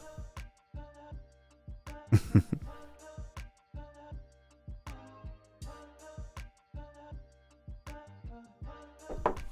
on, Spurs, and give Kawhi a little bit of respect here. Dude's killing it. In 8 minutes of action, he's already got 12 points. Looks like he's going to be the reason why these Clippers could steal a game today. Actually, the Clippers should have had game 1. They kind of choked away the last game. Let's go Nuggets. Hey, I'm a Nuggets fan too. I'm not big on the Clippers. I respect what the Clippers did at the end of the year. I obviously respect the talent that they have. I think Norman Powell's a nice player. I think Harden's still pretty good. Kawhi, obviously, when he's healthy, is fantastic. You know, it's so far. I mean, this shows like it's going to be a good series. All right, let's get back to the game cast. See if they resumed action. Still in an official timeout. They got that stupid Kevin Hart gambling commercial. Link is in the live chat if you guys want to call in and talk hoops. Talk Clippers Nuggets. The big win by Detroit in New York at Madison Square Garden. That series goes to Detroit with the series tied 1-1. Man, the Knicks got problems, man. They could easily be down 2 games. By the way, Spurs, and if the Lakers lose tomorrow night, and this series is 2-0 in favor of the Timberwolves, what kind of excuses are we going to be hearing out of LA? Who are they going to be blaming? Are they going to blame JJ Redick? Are they going to blame Luka? Are they going to blame Austin Reeves, Rui Hachimura, Gabe Vincent, Jared Vanderbilt, LeBron? Who are they going to blame? If Anthony Edwards and the Minnesota Timberwolves go into Crypto Arena and smack around the Lakers again and win by 20 or something, wouldn't that be crazy? By the way, I'm still waiting for those delusional Lakers fans that leave all those wacky comments in my videos. I'm still waiting for them to show up and let's talk hoops. They never do, but I continue to put the link out. Maybe somebody's got some balls and they want to do it. Spurzan said the LBJ has been moving. It can't be the... All right, here's Joker with the rebound. Russ out in front. Russ defended by Harden. Jamal Murray, wide open jumper. He misses. Bogdanovich with the rebound. Forgot Bogdanovich was over there. Easy layup. What do they call? They call it travel? Did they call it travel?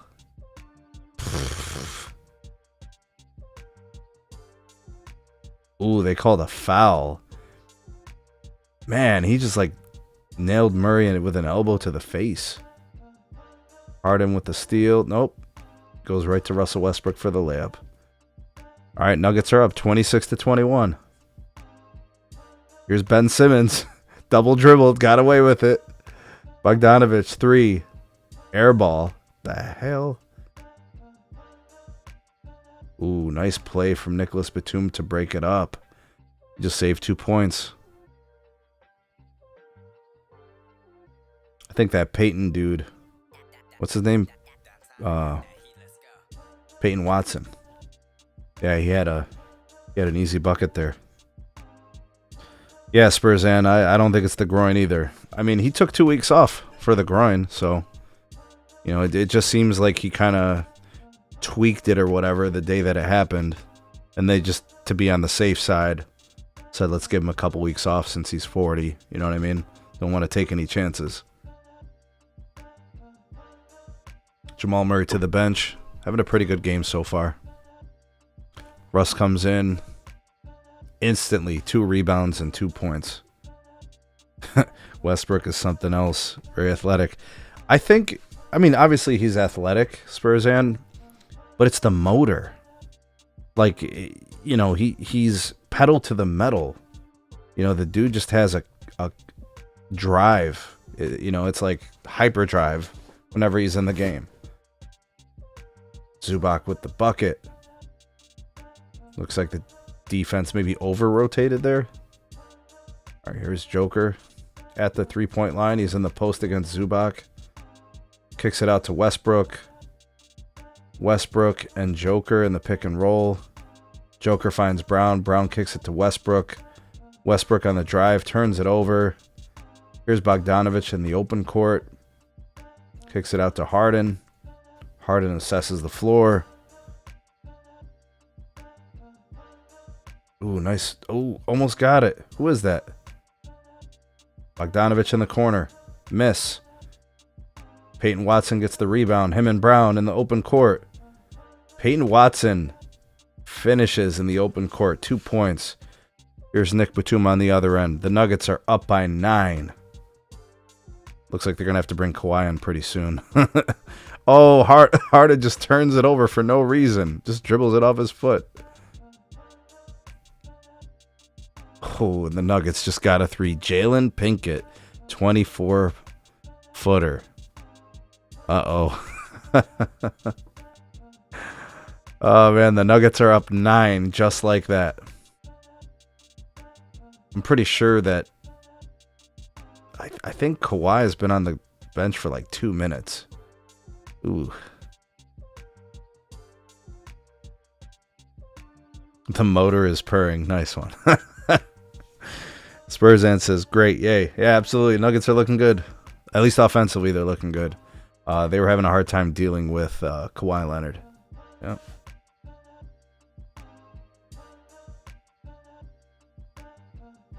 All right, we'll step away for a break. I'm just going to step away to use the restroom. I shall return, BRB, as we got an official timeout.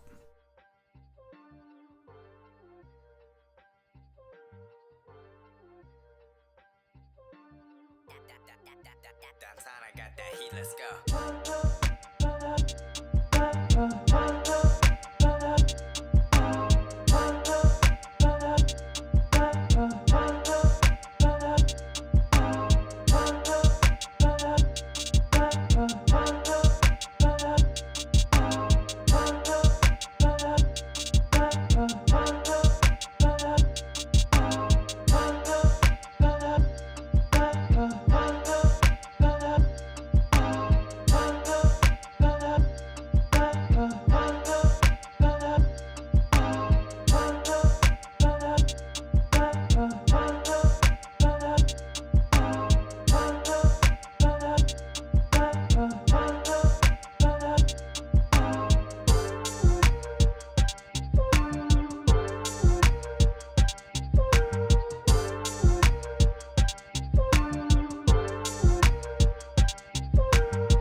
Downtown, I got that heat, let's go.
All right, looks like my mic has been muted the whole time. Denver Nuggets up 31-25 at the end of the first quarter.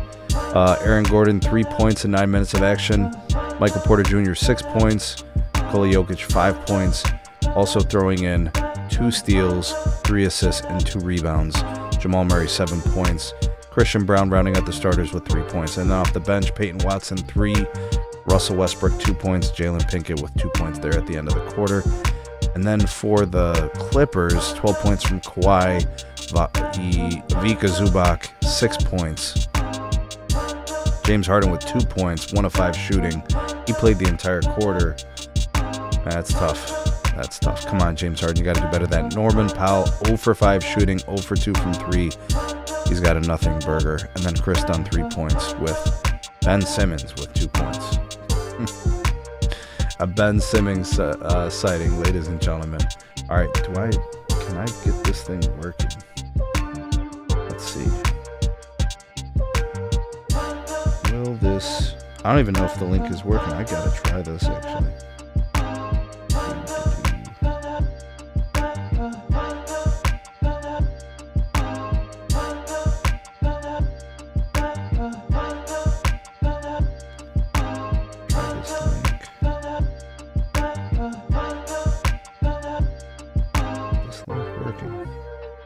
Might not be, actually.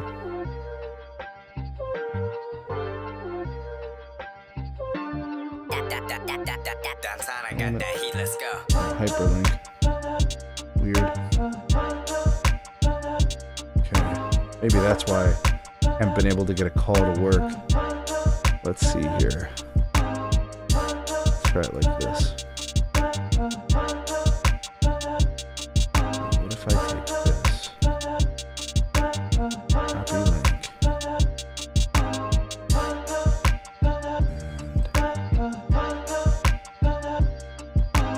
Maybe if I just put it in manually, it might work. Alright, looks like the second quarter started. Denver Nuggets up 31-27 on the LA Clippers. Let me get you guys on the game cast here so you can kind of see the play-by-play.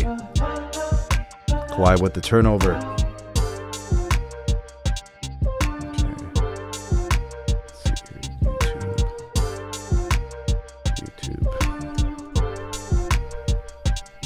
I'm going to try to post the link in the live chat and see if it works this time. Okay. Channel.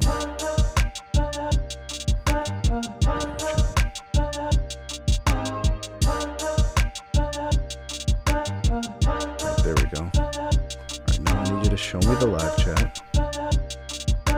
Haha, laughing at me, Spurs in. There we go. Alright, let's try this. Does that work? Oh, it does work. Okay, that link worked. The other links weren't working. And I'm wondering why nobody called in. Like, people may have been trying, and The link wasn't working. All right, now the link is working. And I probably should have checked that. All right, so that's solid. We're good there. Let me get back to this game. Okay, looks like Kawhi's got the ball. At the three-point line, working his way into the paint. Defended by Peyton Watson. Kawhi gets the bucket. And he's still so good. Can call in tonight. Family's house. Everybody is sleeping, but much love. Appreciate you, Spence. Thanks for coming through, man. We're actually just watching Clippers and Nuggets. You know, Spence, I know you'd want to talk Cavs, man. You know, we're fresh off that big win, bruh. Straight up. Off his leg turnover. Oh, damn. I've noticed that the last game and then so far in this game too, Spurs, and Kawhi's been kind of lazy taking care of the ball, kind of. Hey, just saying, you know. Just saying.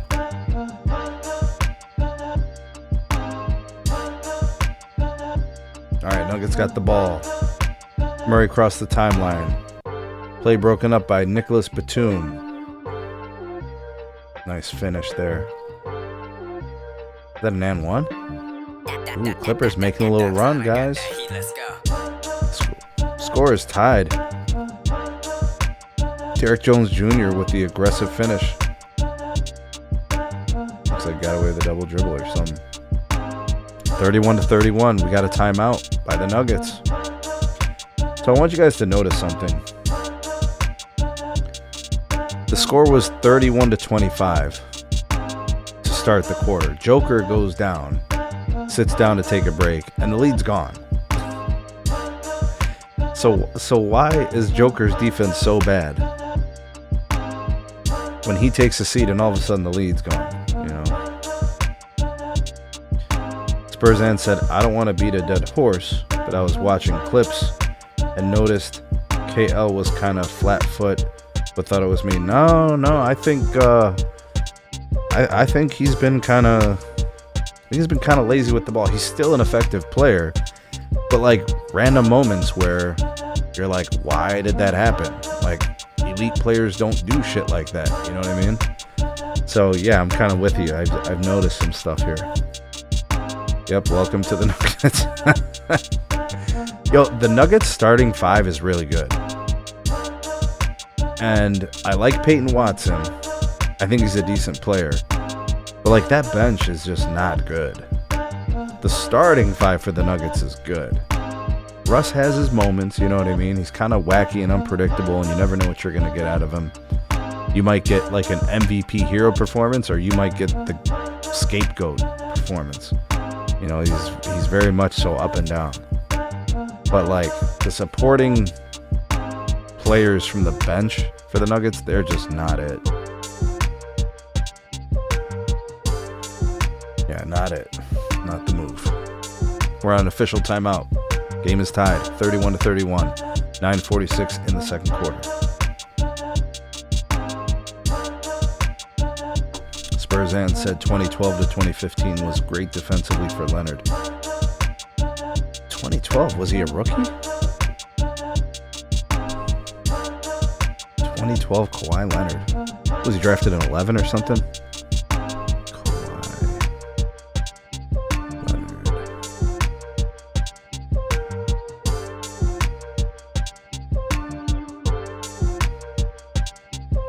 Let's see. Kawhi Leonard, 2012-2015. He was drafted in 2011. 15th pick in the first round by Indiana. Was he a draft day trade or something?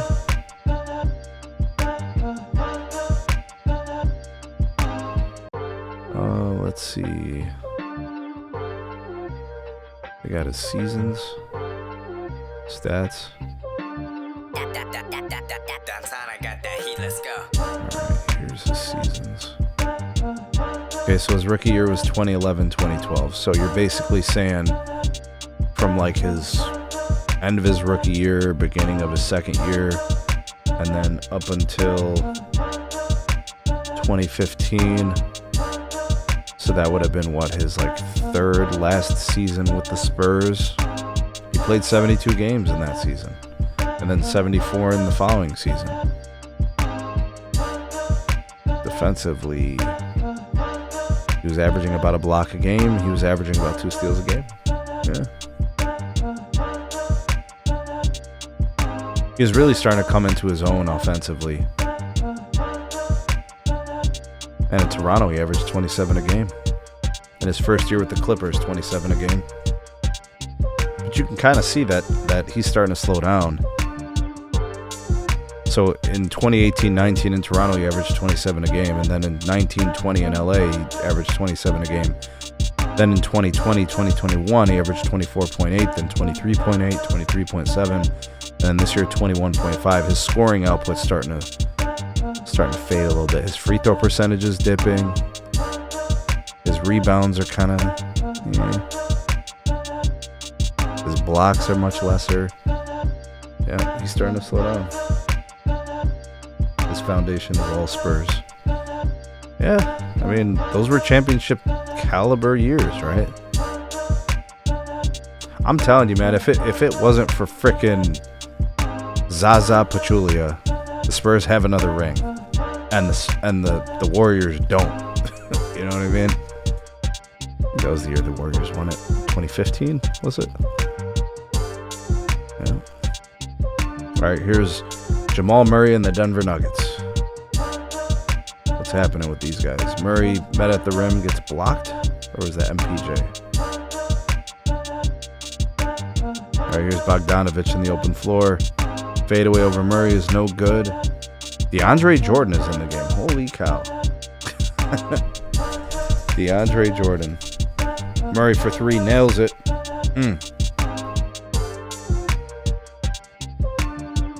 Score is 37-34. Nuggets over the Clippers. 7 minutes remain in the first half. Zubac back to Bogdanovich.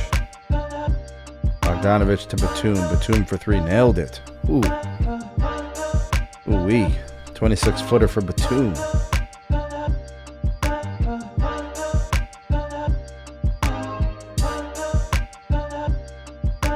Alright, the link is in the live chat for anybody who wants to call in. Let me see if this is still working.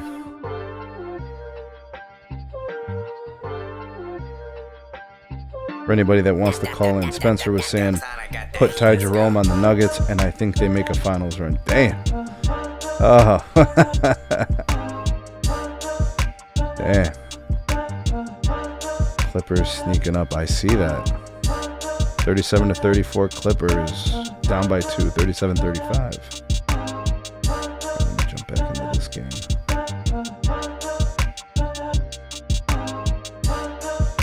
Dude, my stream, my feed, just not good right now on YouTube TV.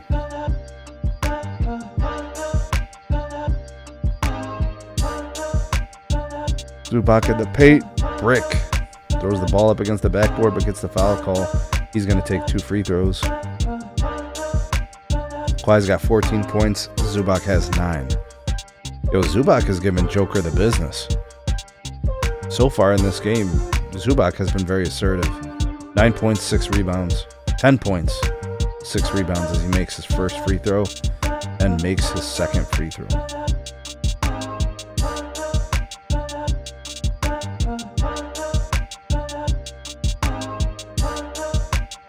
(39-36). Denver Nuggets up by 3 against the LA Clippers.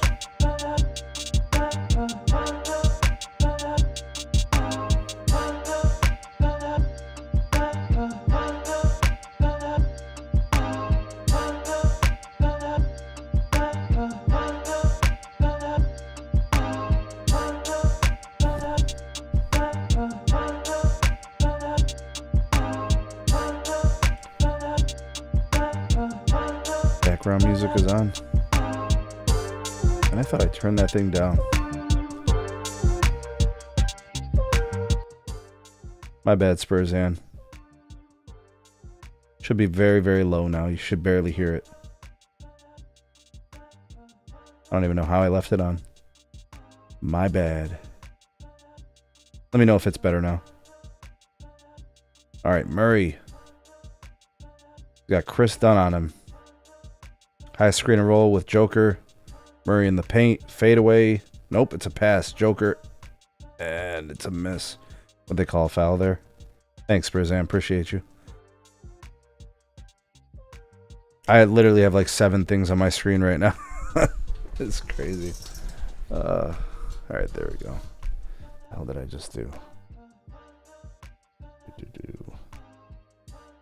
Move my camera. All right, there we go.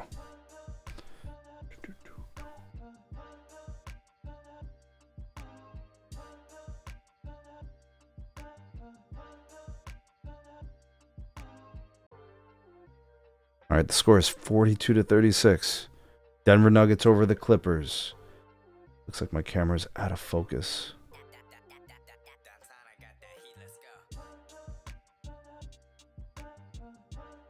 There we go. Yeah, sorry about that, Spurzan. Lost track of whatever the hell I was doing. All right, here's Russ in the game. Crazy Russ comes in for MPJ.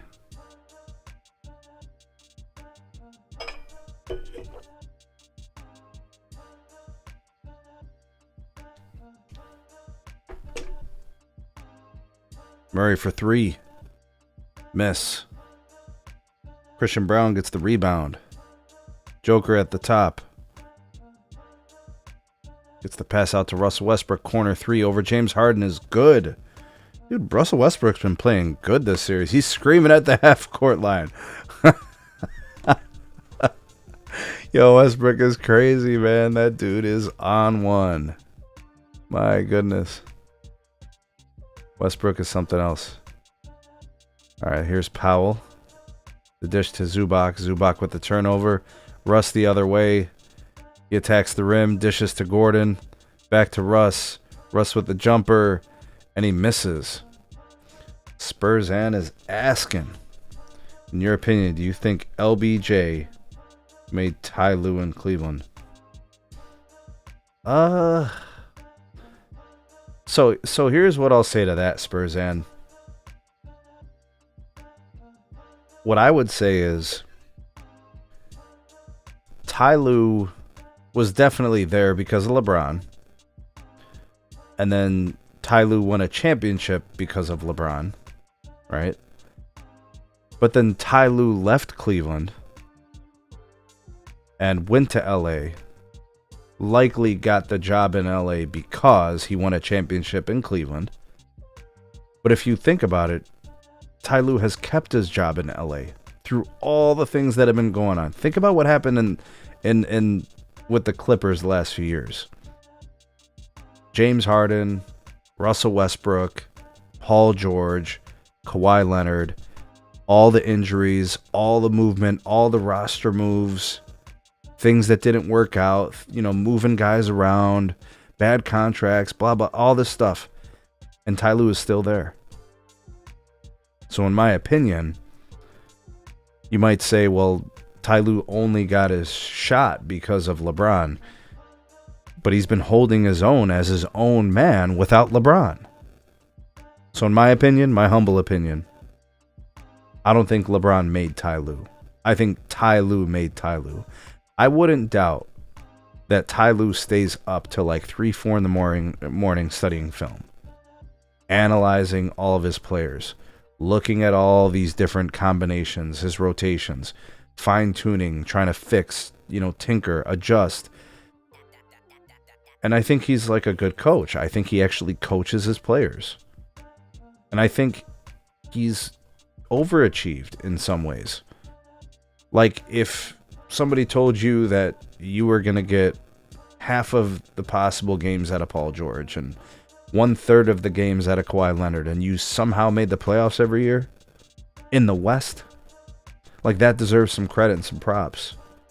So I'm not going to say that LeBron made Ty Lue, because Ty Lue's been doing just fine without LeBron. Yeah, he's not winning championships, but do you think that he's got the roster to win a championship? Asking about Ty's mental leave of absence. I do remember that actually, now that you mention it. Yeah, I don't know. I mean, obviously you want your leaders to be tough mentally and you want them to be resilient and be able to handle pressure. I don't think, nobody's perfect and everybody I guess is fallible, you know what I mean?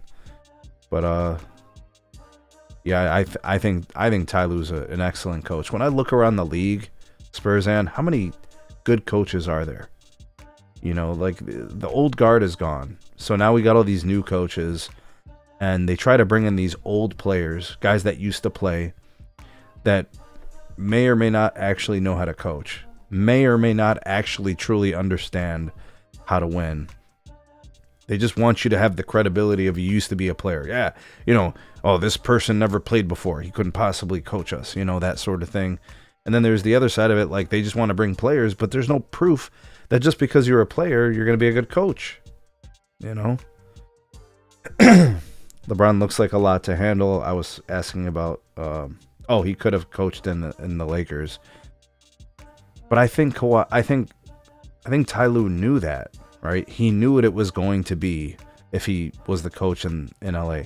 But think about it like this. How many coaches has LeBron had in LA?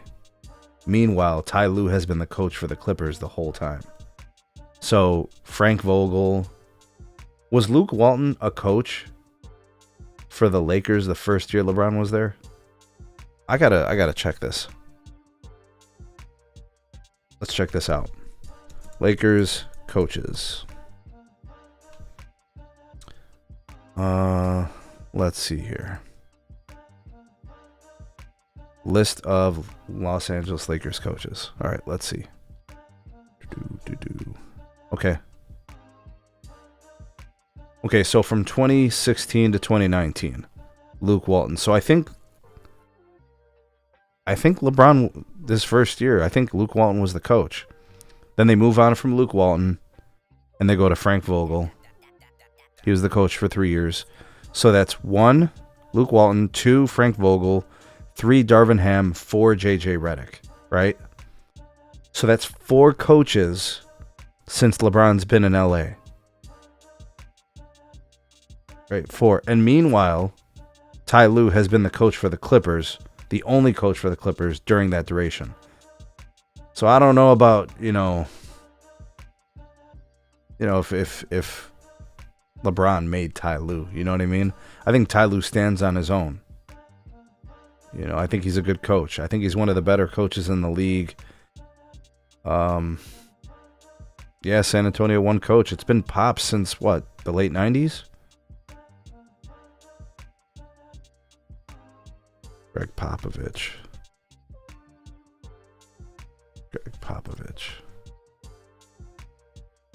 Check it out. Oh, sad news. Suffers medical scare while at a restaurant. Oh my goodness. Dude, Pop's health is fading. Oof. 1949. Yeah, he's getting up there. All right, let's see. Personal life, head coaching record, NBA.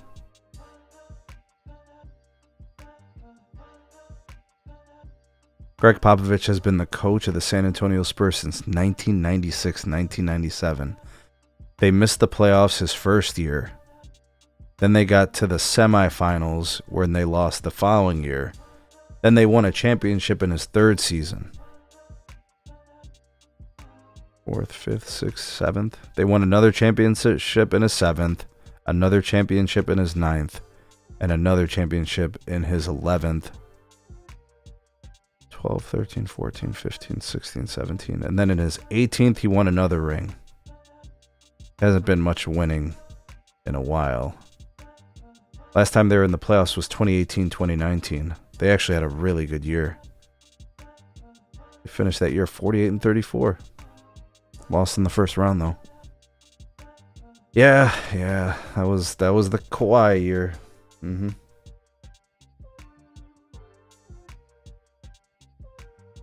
I was told Pop was smiling on the gurney. Really?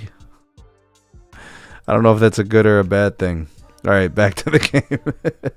Denver Nuggets 47 points. LA Clippers 47 points. Pop got a hell of a personality, though. Let me tell you. Remember when Popovich used to do those interviews between the quarters? And he used to do, what was that guy's name from TNT? The guy that used to wear the bright suits. What was that dude's name? Was it Craig Sager or whatever? He used to dog his clothes, his jackets. Oh my god. That is crazy. I remember Pop used to do the App Cashtag thing. Oh my god. Shaq, the biggest crybaby ever. Alright, Kawhi. Defended by Aaron Gordon. Gets the ball out to James Harden. Pull up 3. 2 seconds on the shot clock. And he makes it. James Harden bombs away from 28 feet. So, like, why was that an assist from Kawhi Leonard? Kawhi Leonard just threw him the ball at the half-court line. Harden takes, like, 4 or 5 dribbles left. How's that an assist? Here's Joker for 3. Nails it. Joker with the answer. My goodness. Game is... What is the score here? 50-50. Joker ties the game with the 3. Harden advances the ball past the timeline. Christian Brown defends. High screen and roll with Zubac. They get the switch. Harden and Murray. Harden fakes right, goes left, dribbles off his foot. Gets the ball back. Harden with the floater, and it's good. At the buzzer to beat the shot clock. He was sitting up. All right.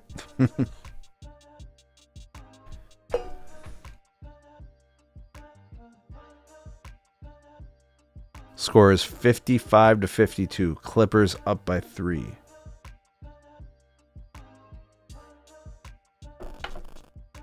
Shaq dog San Antonio, but Pop had the team. Give him and his gorilla features.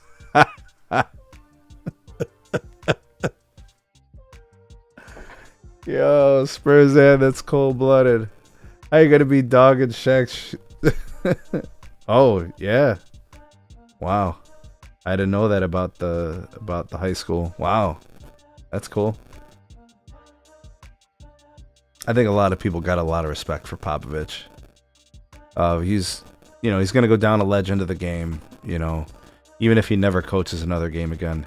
Kawhi at the buzzer nails the 3. Oh. Holy moly, Kawhi just raised up and took that 3. Bombs away Kawhi Leonard. That's good. The game clock expires as the ball goes in. Kawhi Leonard with the 3 at the buzzer. Wow. Yo, Spurs, and we got to talk about this. All right, so here's the full box score. Clippers are shooting 48% from the field, 37% from 3, 80% from the free throw line. The Nuggets are shooting 47% from the field, 41% from 3, 60% from free throw. Let's take a look at the turnovers. The Nuggets have 9 turnovers, and the Clippers have 7.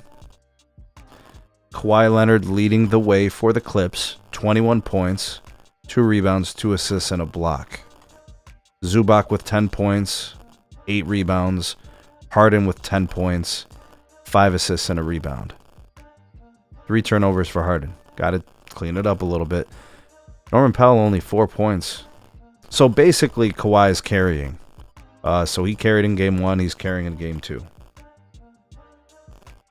For the Nuggets, Jamal Murray leads the way, 12 points. 8 points for Gordon. Porter Jr., 9. Joker only has 8 points. He does have 5 assists, 2 steals,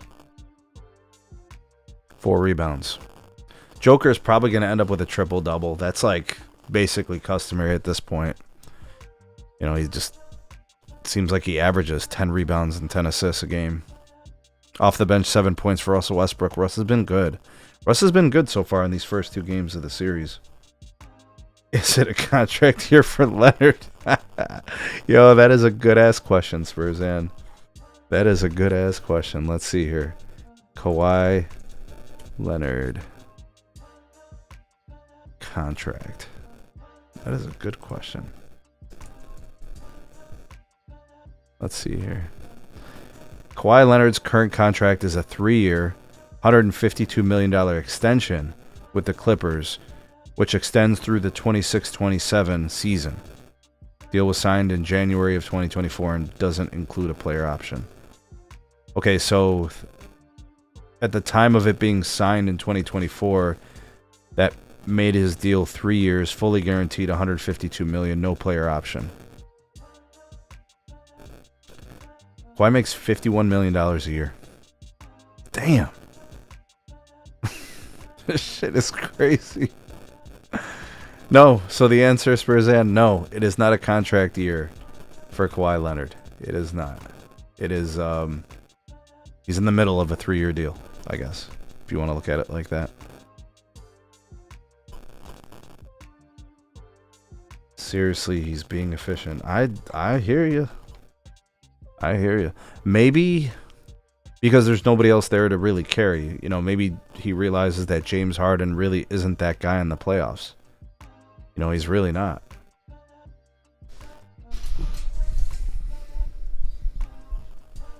Hell, you remember James Harden when he played in Houston? You remember all those missed shots?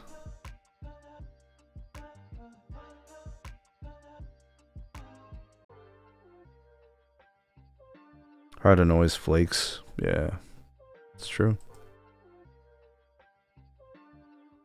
All right, for anybody who's in the live chat, we have 6 currently watching the live stream. If you guys want to discuss this game between the Clippers and the Nuggets, a very close contested game. Clippers up by 3 at halftime. Score is 55-52.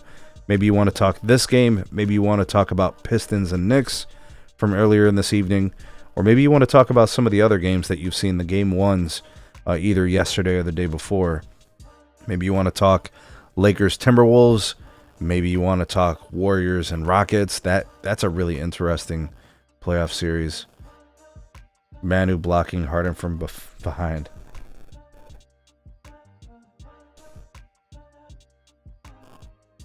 Manu blocking Harden from behind. What year would that have been? Like 14 or something? 13?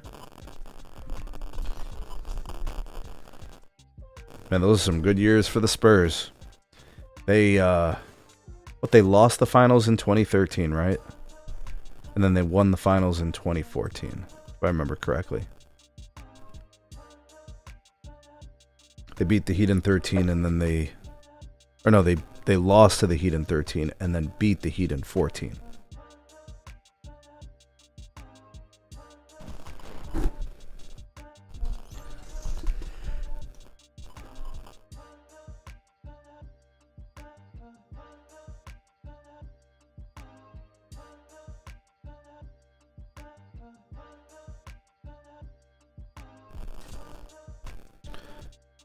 All right, link for the call-in is in the live chat. If you guys want to call in and discuss hoops, it is there.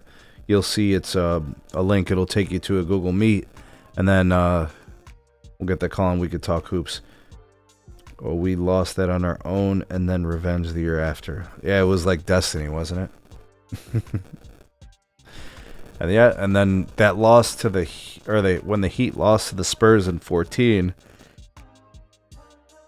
LeBron left Miami, and then he went back to Cleveland. And then in 2015, the Cavs went to the finals, and they lost to the Golden State Warriors. If I remember correctly, the Cavs were up 2-1 in the series. They ended up losing the series 4-2. Spurs blew it up. Yeah, I think once the guys kind of aged out, you know, they knew it was going to have to be a new team, new style, new roster construction. You know, doing it all around Kawhi.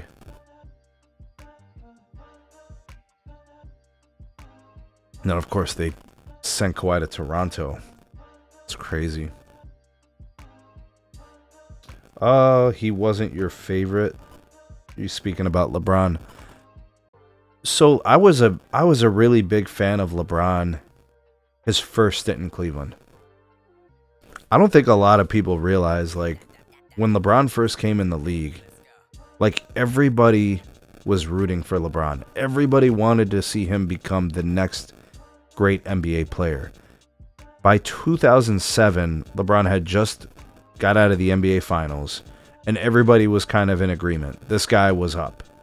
Like, it's him, it's Kobe, it's Dwayne Wade. Like, these guys are clearly the face of the league. Carmelo Anthony, these guys. And everybody wanted to see that LeBron versus Kobe finals matchup. And LeBron never got to the finals in that era in Cleveland. Like, he lost it in 07 to the Spurs. But then in 08, they lost early, I think, to the Magic. And then in 09, they lost early to the Celtics. Both of those teams ended up going to the NBA Finals to play the Lakers. And the Lakers ended up winning 2 championships in 3 years. And if I remember correctly, they were doing the commercials for the puppets. Like seriously, LeBron was very, very likable at that time. You know, I think everybody wanted to see LeBron ascend to the next great player in the league. You know, he was my favorite player in the league. I was always enamored by LeBron's athleticism, his combination of size and speed, his ability to, will his team to victory. I don't know if you guys remember, in 2007 against the Detroit Pistons, I think it was Game 5, LeBron dismantled the Detroit Pistons. Mind you, like, that Detroit Pistons team, I know they didn't have Ben Wallace. Like, I think he left and had gone to the Bulls. But, like, there were champions on that team, like Tayshaun Prince, Rip Hamilton, Chauncey Billups, Rasheed Wallace was still there. Like, that team was one of the best teams in the league. Like, LeBron pummeled them single-handedly in 2007 in Game 5 of the Eastern Conference Finals. And then in Game 6, obviously, all the threes were just raining from everywhere. But, like, it was amazing to see LeBron ascend as a player. And then everything started to sour as LeBron was losing to the Magic and the Celtics, and the way he kind of, like, stormed off the court and took off his jersey in Boston. I think that kind of soured on people. And actually, I think the worst thing for LeBron, I mean, he ended up winning 2 championships in Miami. I still think that's a bit of a disappointment, and I still think that was an underachievement.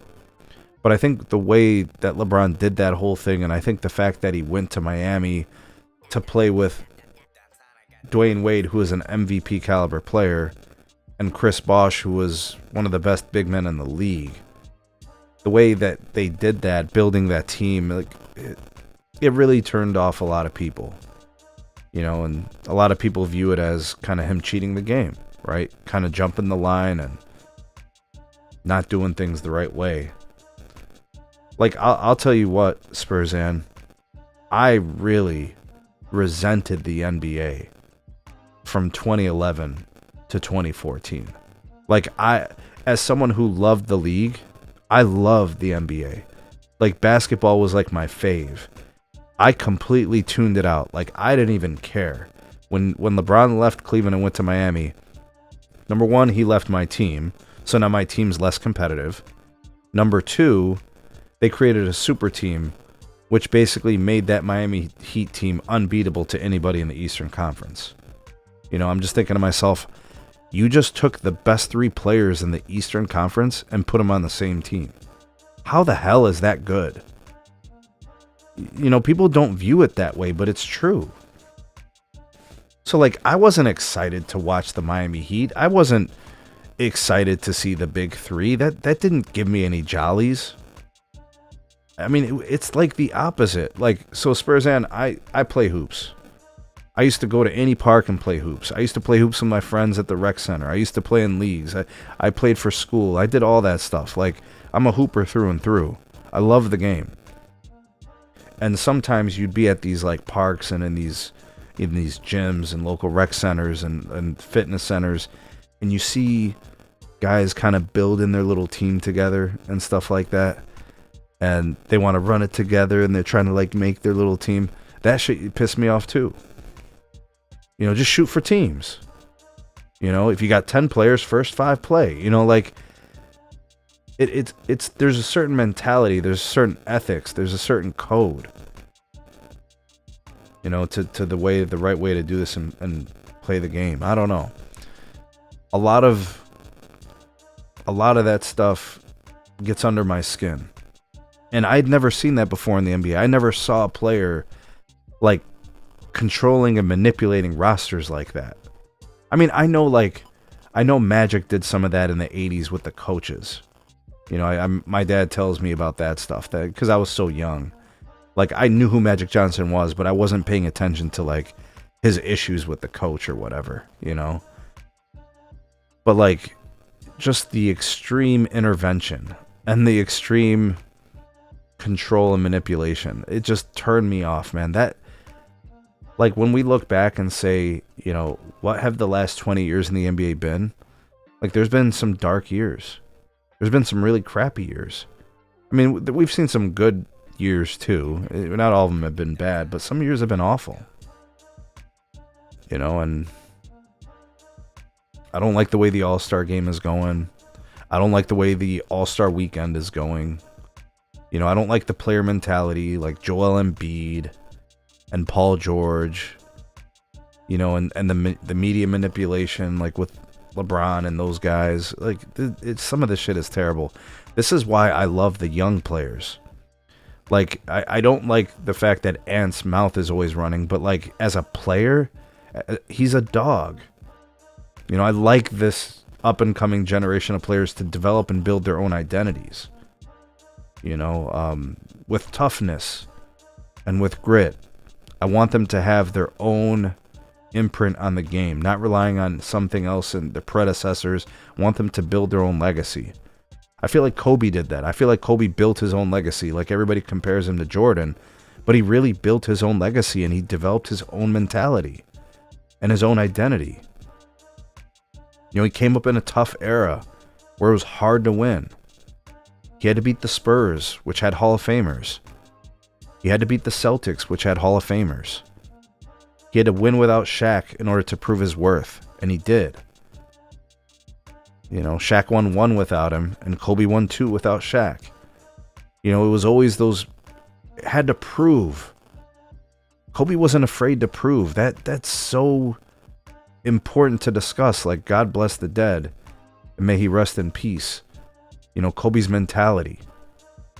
You know, and the way he spoke so glowingly of Pau Gasol and the value of those championships and his appreciation and love. You know, a lot of those things just, you know, and I, you know, I don't want to just pour it on Bron, but like what KD did too.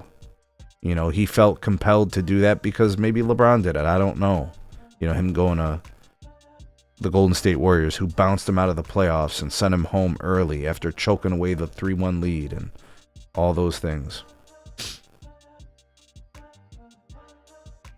He's like a rebound boyfriend. Oh, shit. Too glitzy, no substance. Yeah, there might be some truth to that. KD, Russ, Harden could have had an excellent legacy in OKC. But they were building it. Their story was unfolding in front of them. They just kind of like jumped the process. Like KD kind of jumped the process. He left. James Harden, I don't think the Thunder were going to pay him. So he ended up going to Houston to get paid and then become, you know, basically the star of the team.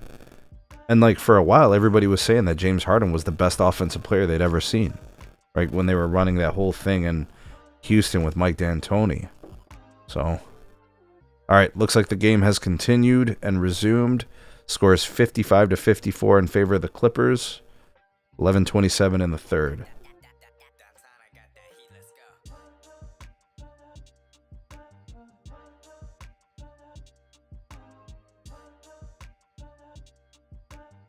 This is taking forever for me to get back to the live. There we go. All right, Powell is at the top. Defended by Jamal Murray. Fadeaway in the paint. Misses. Joker with the rebound. He passes it to Michael Porter Jr. at the three-point line. Back to Joker. Joker in the screen and roll with Gordon. Alley-oop to Gordon. Beautiful pass by Joker. Excellent pass by Joker. Gordon with the flush. 10 minutes, 46 seconds remain in the third quarter. Clippers trailing the Nuggets by 1. With possession, Kawhi Leonard at the top. Murray defending. Murray defending Kawhi Leonard. Chris Dunn in the paint. Misses. Gets the ball back somehow. James Harden with the ball. Back to Dunn. Three-pointer. Miss. Gordon with the rebound. All right, here's Gordon. He dribbles. Screen with MPJ. They get the switch. Gordon to the rim. Over Norman Powell. Easy 2.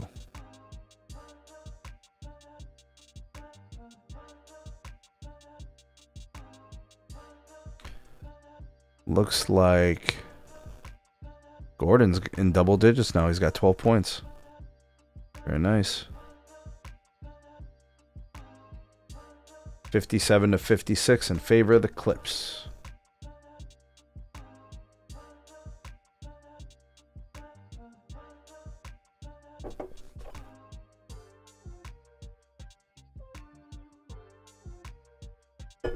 Kawhi Leonard to the free throw line. He's taking 2 free throws. First one is up. Kawhi Leonard's free throw is a make. All right, so Kawhi sinks his first free throw. He'll get a second one here. Yeah, Kawhi is having a hell of a game. He's got 23 points. He's 9 of 10 shooting from the field. 2 of 3 from 3. Perfect from the charity stripe. He's got 2 rebounds and 2 assists. Kawhi makes 23 points for Kawhi Leonard. Yeah, he's feeling it today. Contract year, huh, Spurzan? All right, Jamal Murray with the ball. The dish to Christian Brown. 3-ball. Miss. Zubac with the rebound.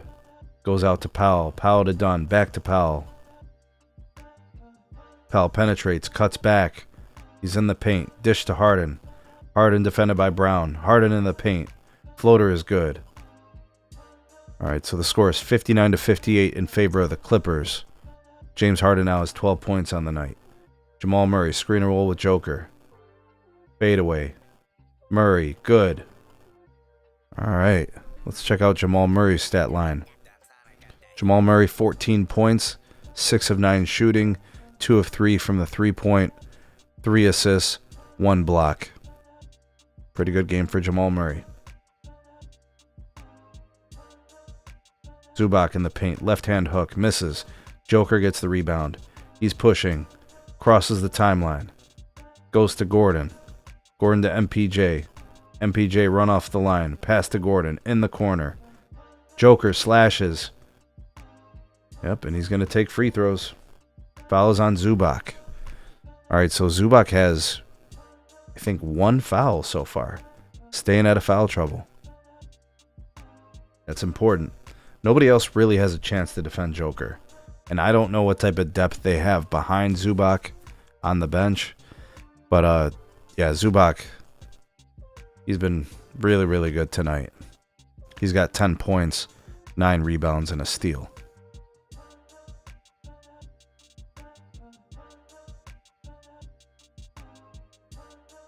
All right, Joker makes his first free throw. Score is 62-60. Takes his second one. He makes. All right, here comes Chris Dunn. He sprints down the end of the court. Zubac to Powell. Powell off the screen. Powell penetrates. Dishes to... Gets it to Harden. Harden for 3. Nails it. Bombs away. Clippers are up.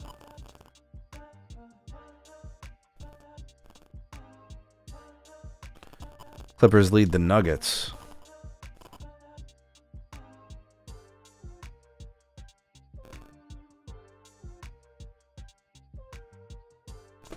Steal by the Clippers.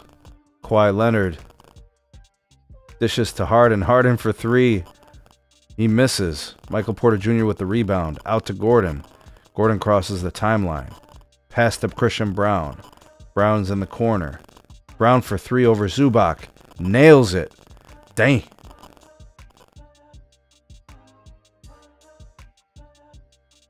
All right, they're probably going to have to review that. His foot may have been on the line, but as of right now, they're scoring it 63-62 in favor of the Nuggets.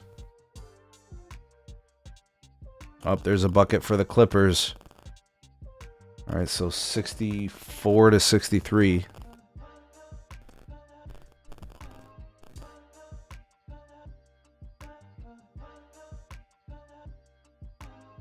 Yep, 64-63. Joker. Harden defending. Gordon with the fadeaway. Misses. Somehow MPJ saves it, but it goes to the Clippers. Norman Powell on the edge. Jump shot. No good. Jamal Murray. Somehow, someway, gets the ball. Zubac is going crazy. He wants a review. Clippers up 64-62. So it looks like they reviewed that. They gave Christian Brown 2 points and not 3. All right, Joker in the post. He's got Zubac defending. Spin move. What do they call him there? All right, they call Joker for the push-off. Hey, man, can't push off, bro. Oh, man.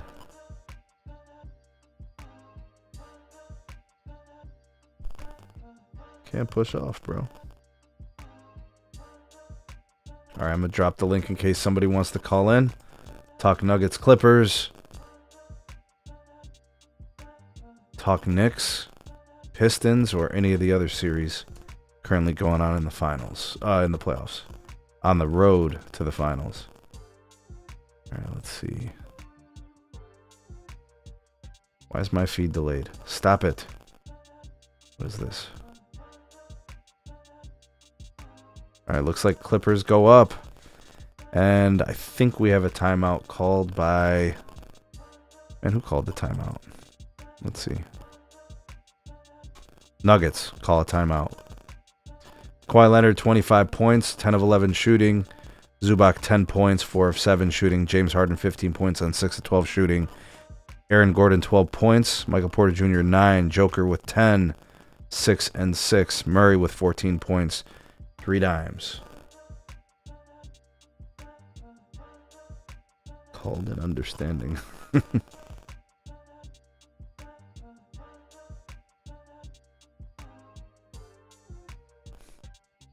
All right, we're going to take a bathroom break. We'll be right back as soon as the action resumes.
Downtown, I got that heat, let's go.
All right, looks like they did resume the game. We got a score of 68 to 65.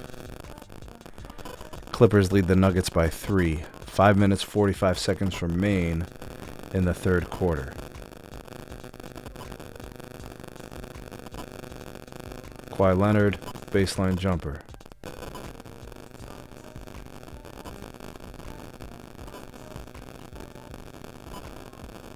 Kawhi Leonard, 27 points, man. Spurs, and you are not going to be happy about this. Kawhi's killing him. He's doing it all right now. Zubac in the post, defended by Porter Jr. Joker brings in the double. They bail on the double. Norman Powell in the paint. The floater is good. Score is 68 to 65 in favor of the LA Clippers. Murray to Joker. Joker to Murray. Murray to Joker. Alright, Joker's got done in the post. James Harden called for the foul. That's probably going to put Joker at the line.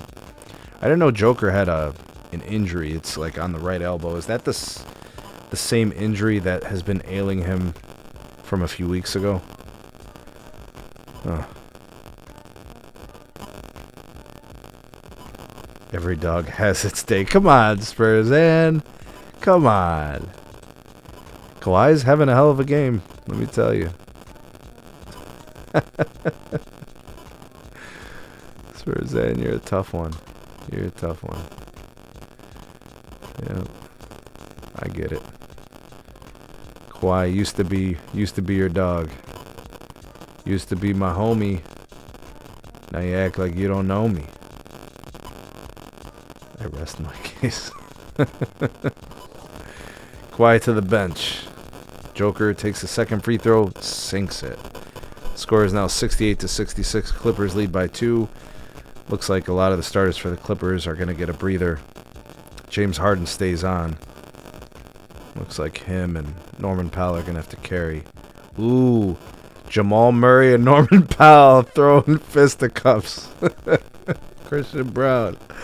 Oh, man, I love the playoffs, man. A lot of emotions. A lot of emotions. Norman Powell. Yeah, Norman Powell took umbrage to something that Murray did. They're showing the replay. Murray gets all up in him. A little grabby. Kind of lifted him up a little bit. And then Norman Powell kind of threw an elbow or something. Like a hook. Christian Brown. You know what's crazy, though, Spurs in? They never actually throw fists, right? It's always like some kind of pushing, slapping. Because they know they'll get suspended. They'll get games. And that's going to cost their team. Like if Norman Powell gets suspended, gets ejected, suspended. Like how are the Clippers going to compete? Like his gravity, like they've got to defend him anytime he's around the perimeter. He's looking to take those threes, so... Let's see what the refs do here. Let's see what they call. I'm guessing they're going to probably do a double technical. Maybe they'll give a couple other technicals. Yeah, I don't know. I know that they gave Jamal Murray a personal foul. I mean, Murray was grabbing him. Like, what the...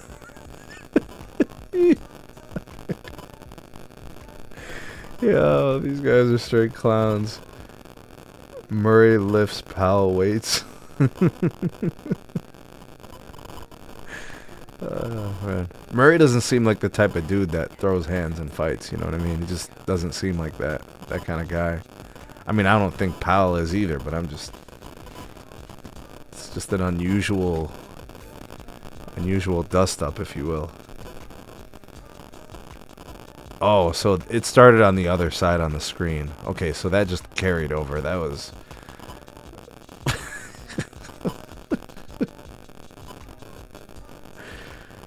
You're right, he's Canadian. Oh, yeah, he is Canadian. Yeah, facts.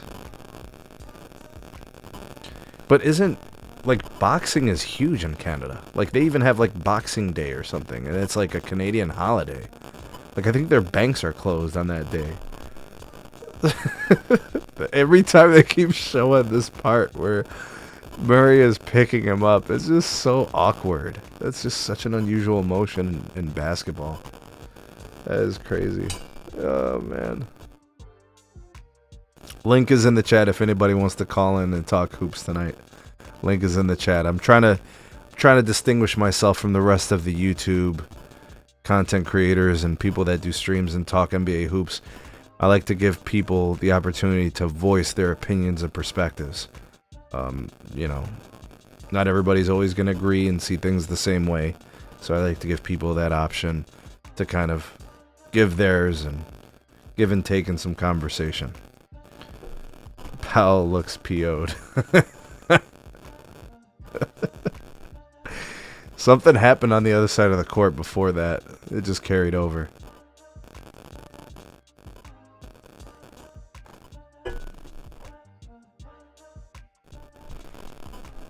What are they doing here? What did they decide? Okay. Christian Brown technical foul. Norman Powell technical foul. Chris Dunn technical foul. So technical fouls assessed as double technicals, but Chris Dunn got his, so Jamal Murray takes the free throw because of that technical to Chris Dunn. Yeah, I think because Chris Dunn kind of like escalated it with Christian Brown.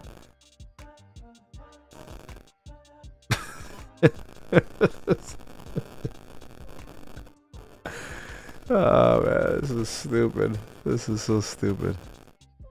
Alright, Russ is now in the game. Alright, so they did some kind of a substitution. Alright, what's the score here? Score is 68-67 in favor of the Clippers. 5 minutes left in the third. Hopefully these guys can get back to playing hoops and are no longer mad at each other.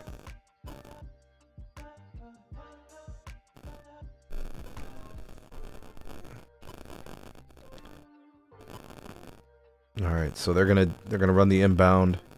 Nick Batum, Clippers got 14 seconds on the shot clock. Ball into James Harden. They run the high screen. Brown recovers on Harden. Looks like the Nuggets are in some kind of a zone. Harden misses. Jamal Murray gets the rebound. Nuggets will set up their offense. 5 minutes left in the quarter. Clippers lead by 1.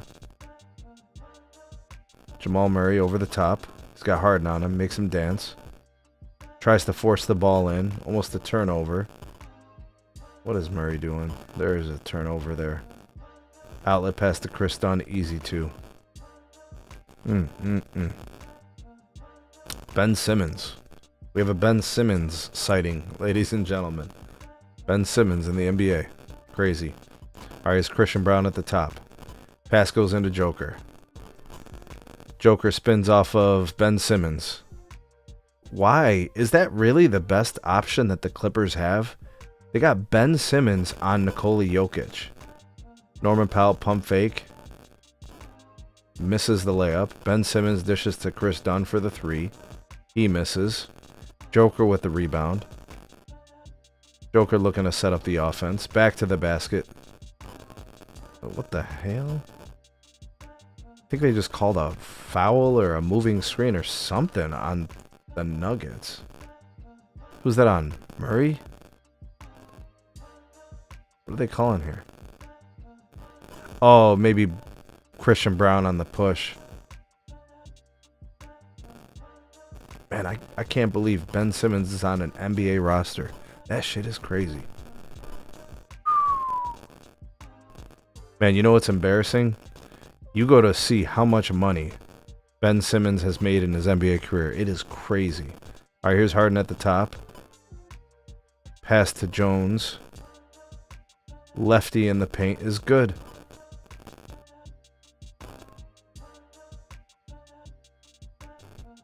Score is 72-69. Looks like they called a foul or something on Ben Simmons. He got the wavy cornrows. They were willing to pick up Josh Primo. Yo, who is Josh Primo? I don't even know who Josh Primo is. Josh Primo. Joshua Primo is an LA Clippers player? Dude, I have no idea who this is. Who is this guy? He averages 1.5 points a rebound a game. Canadian basketball guard. Never heard of this guy. He's played for the Windy City Bulls of the NBA G League. Ugh. No clue. Okay. So that's who Ben Simmons replaced, maybe? I don't know. Sorry, Spurs, and I have no idea who that dude is, man. No clue. Never saw him before in my life. I mean, I could have walked by him 10, 15 times in the last week. Wouldn't know who he is. All right, Clippers up by 3. We got 3 minutes left in the third. He was flashing his junk and we waved him? Oh my goodness. What in the hell? People got some psychological issues. All right, here's Powell. What did they call a foul on Russ? Russ is going crazy right now. Man, these players are always complaining to the refs. Like, you would think that these NBA players have never committed a foul in their lives. Ever.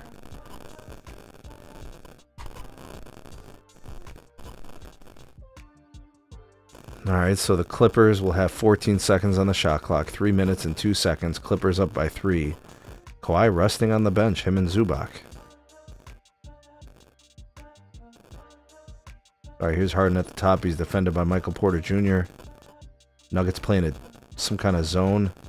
Harden just throws up a 3 and nails it. Alright, the Clippers are up 75-69. Alright, Joker dishes to Christian Brown. Christian Brown resets. They're trying to get the ball into Joker. Norman Powell defends. They call a foul on Norman Powell. For pushing Joker. That is, Joker just straight up played that ref. There's no way Norman Powell is knocking over Nikola Jokic like that. That is terrible. That is awful. Come on, man. Alright, for anybody who's interested, want to talk hoops? Come join us. Call in. Let's talk Clippers Nuggets. Let's talk Pistons Knicks. Any of the first games, game ones. Let's do it. We got beluga whales on the commercials. Alright, currently 75-69. Clippers lead the Denver Nuggets by 6. For the Clippers, standout performances. Kawhi Leonard, 27 points in 27 minutes. Ivica Zubac, 10 points, 9 rebounds, 1 assist, 1 steal. James Harden, 18 points, 2 rebounds, 7 assists, a steal, and 2 blocks. Sheesh, man. James Harden doing it all tonight, apparently. Norman Powell, 6 points. Chris Dunn, 5 points. Off the bench, Nick Batum with 3. Derek Jones Jr., 4 points. I think he's got both buckets in the second half. Ben Simmons with 2 points and an assist and a rebound. And then for the Nuggets, a little bit more balance. Aaron Gordon, 12 points. Michael Porter Jr., 9. Nikola Jokic, 13, 8, and 7 with 2 steals. Jamal Murray, 18 points, 3 dimes, a steal and a block. Christian Brown, 5 points, 5 rebounds, 2 assists, and a steal. Link is in the chat for those that want to call in and talk hoops. We're talking Clippers and Nuggets. We're talking Pistons and Knicks. Any of the Game 1 matchups from yesterday or the day before. Maybe you want to talk about how the Cavs took care of business against the Heat. Maybe you want to talk about how the Bucks stunk it up and couldn't hit the side of a barn with a baseball bat versus the Pacers. Maybe you want to discuss, the Lakers and that debacle against the Timberwolves. The Warriors series with the Rockets is going to be really interesting. I'm really intrigued to see what Ime Udoka draws up and makes adjustments to kind of deal with Jimmy Butler and Steph Curry. They're really, really in dire straits. If Houston loses game 2, that series is basically over. It'll be Warriors in 5. And as of right now, it ain't Lakers in 5. That's for damn sure. And it's crazy because Luka did his part. Austin Reeves wasn't very good, and LeBron was getting cooked. I don't know if you guys remember the story that came out on Bleacher Report about the NBA executive who said LeBron could be exploited in the playoffs on defense. Ugh, as of right now, there might be something to that. 75-69 Clippers beating the Nuggets. 2.5 minutes left in the third.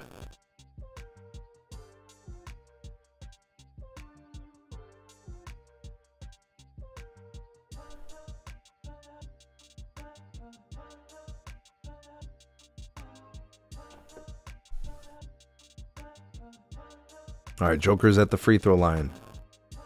First attempt. Brick off the back iron. Joker settles in to take his second shot, his second attempt. He's got a pretty decent stat line, 13 points, 8 rebounds, 7 assists. His second attempt is up, and he misses. Joker misses both free throws. How often does that happen? All right, here's Harden. Kawhi still on the bench. Norman Powell with the ball. They run a screen and roll with Ben Simmons. He finds an open Nick Batum. Miss. Michael Porter Jr. with the rebound. Gets it out to Russell Westbrook. Russ back to the basket. Norman Powell defends. Russ finds Christian Brown under the rim. Comes back around. Looks like Joker with some kind of offensive foul, maybe. The last game. What are you referencing, Spurs M? The last game? Are you saying this is the last game of the night? Yeah, I think there's only 2 games scheduled tonight. Yeah. I didn't think they were gonna run 2 games tonight. They're gonna run a ton of games tomorrow. In fact, there's gonna be games going on simultaneously tomorrow. Oh, the last game, he missed 2 free throws? Damn. James Harden, 3. Man, Gordon is a good defender. He is just a good basketball player. You know, when Aaron Gordon was in Orlando, I didn't think he was that good. Apparently, he's a pretty damn good player. He used to just be like a dunker. Oh! Gordon blocked by Nick Batum, but fouled. Yeah, Gordon, you know, I mean, I definitely noticed it the year that the Nuggets won the finals. But Gordon really became a complete player. You know, became a really solid defender. You know, willing defender. Knocking down some shots, doing some scoring. His first free throw is good. Clippers lead 75-71. Minute and a half left in the third. Looks like we got some subs. Zubac is in. Bogdanovich is in. They leave Harden in. They leave Nick Batum in. Joker, Murray, Westbrook, Porter, and Gordon round out the Nuggets lineup as Powell goes to the bench to get a breather. All right, here's Harden. Minute and a half to work. 75-71. Clippers lead. They call a moving screen on Bogdanovich.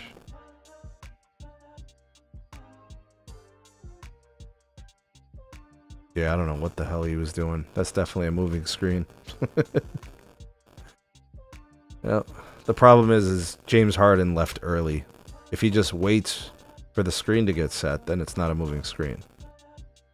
Murray finds Joker. Dishes. Peyton Watson. Dishes to Murray. Murray. Step back 3 is no good. Zubac with the board. Here's Harden. He crosses the timeline. Minute and 5 seconds. Dribble crossover. Left hand floater misses. Harden somehow gets the rebound back. They run the action with Zubac. Zubac finds Nick Batum in the corner. 3-ball is good. Nick Batum, the ageless wonder. Dude's like 7,000 years old. He was born in 4000 BC. Dude, seriously, he was at the Last Supper. Joker for 3 from Murray is good. Murray with the dime. Joker with the 3. Hey. This game's tight. Clippers lead by 2, 78-76. All right, here's Westbrook. 25 seconds to play in the third.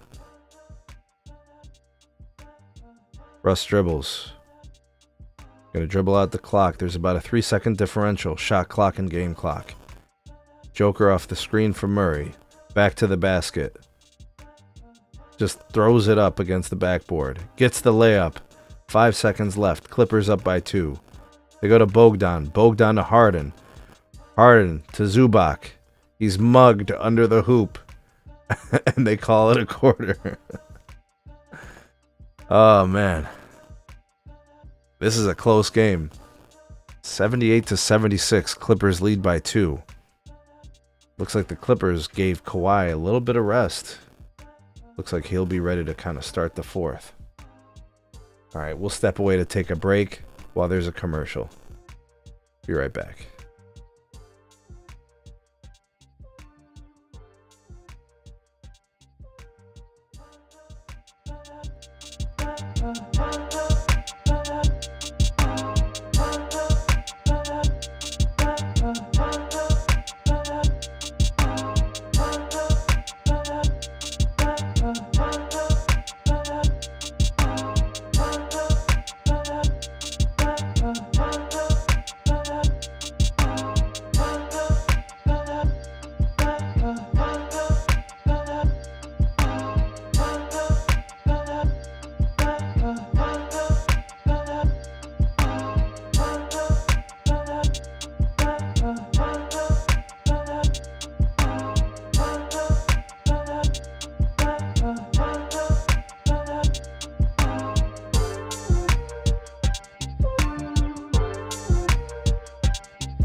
Downtown, I got that heat, let's go.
All right, we are back. Nuggets have shrunk the lead. Clippers are now up 82 to 81. Ooh, that was a nice yam right there. Was that Jones?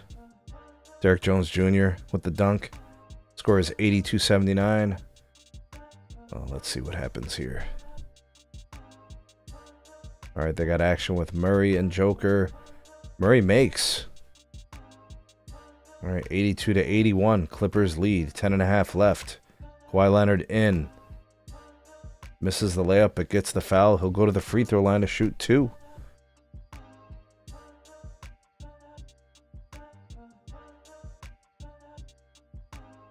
Looks like Westbrook just turned it over, and then Bogan.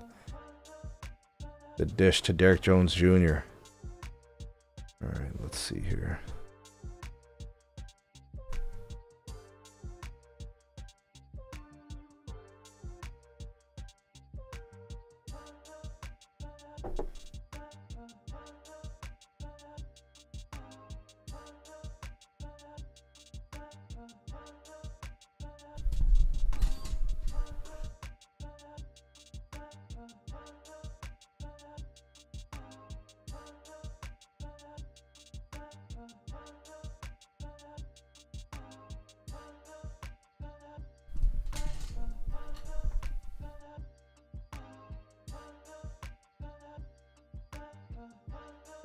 All right, Denver Nuggets trail 87 for the LA Clippers, 81 for the Denver Nuggets. Turnovers. What in the world is happening to the Nuggets? Kawhi, defended by Gordon, step back 3. Kawhi nails it. 87 to 81 Clippers. What in the world just happened? All right, we got to check out the box score. All right, the Clippers have 10 turnovers. The Nuggets have 18 turnovers. Pretty clear to me of what's kind of separating these two teams. The margin of error is very, very slim. And it looks to me like if the Nuggets lose this game, I think we could probably point to the turnovers. Oh, Patty Mills plays for the Clippers? I didn't know he's still in the league. Crazy. Nuggets with the full timeout. 87 to 81. They trail by 6. We'll see who they trot out. I think if you're Jokic, I think you're playing the whole quarter. I think if you're Murray, you're playing the whole quarter. Gordon's probably playing the whole quarter. Michael Porter Jr., you probably need to start making some plays. He didn't do anything in game 1 either. We'll have to see what they end up trotting out there. I'm guessing Kawhi's probably going to play most of the quarter. James Harden's probably going to play most of the quarter too. I think they gave him a break, but he should be coming back in pretty soon. Probably want to get Norman Powell in there too.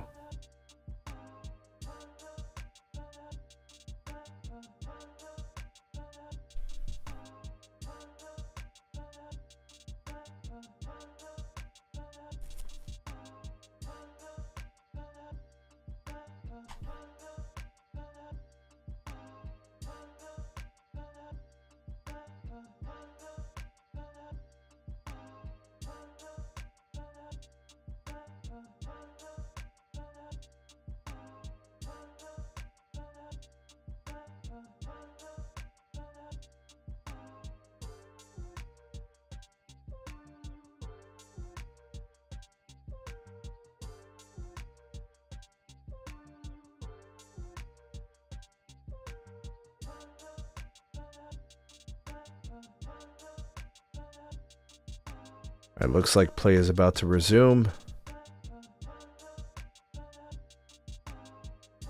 We'll get the home stretch of this game. I think it's going to be a close one. I think it's going to be down to the wire.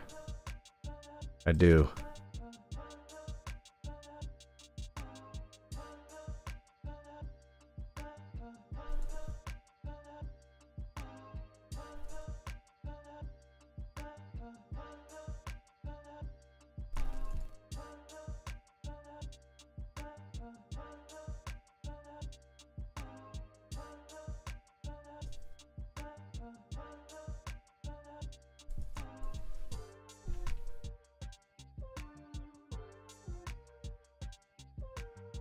All right, let's see what we got here. Still on a timeout. Nuggets wanted to talk it out. 87-84 now, as Russell Westbrook makes the three. Ooh, Spurs in. I don't do the WNBA that much. I mean, I've watched some games, but I'm just not in it enough to really do any type of content on it. You know, I wouldn't have the confidence in doing it because I only watch it casually. I mean, I catch a lot of NBA games, Spurs, and I probably watched, oh man, probably more games than I'd like to admit. As Russell Westbrook hits the three, the score is 87-86 Clippers. 9 minutes left in the game. I mean, I was probably watching, if there were like 7 games in the NBA on average each night, I was probably watching like 5 or 6 of them. And the games I couldn't watch live, I was trying to actively watch on replay. I didn't watch a lot of Philadelphia 76ers games. I didn't watch a lot of the Wizards games, you know, the Brooklyn Nets. But like if a team was playoff worthy, I was watching them play. Like I started watching a lot of Spurs games. Joker with the and one. Oh, nope, they didn't call it. Probably was a foul, but whatever. Clips lead by 1. Spurs Ann's been watching, following since Hammond started coaching the Aces. Okay, Becky Hammond. All right.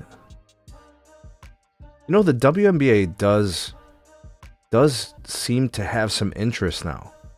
You know, I think they got some players that bring some eyes, some eyeballs to the league.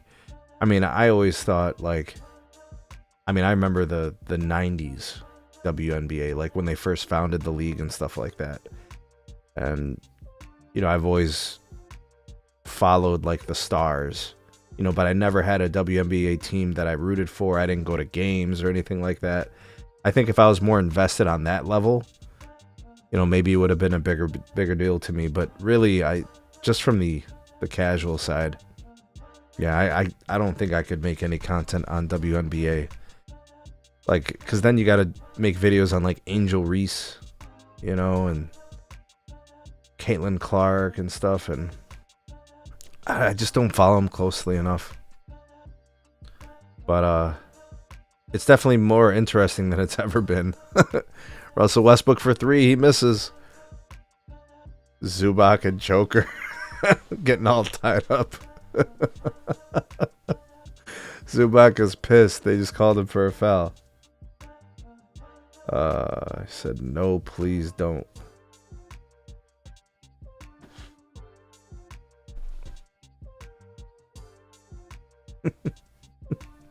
I'm guessing you're talking about videos about Angel Reese and Caitlin Clark.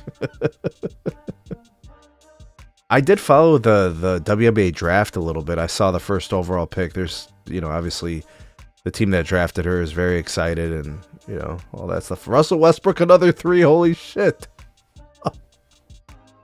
Yo, Russ is knocking down 3s right now. What?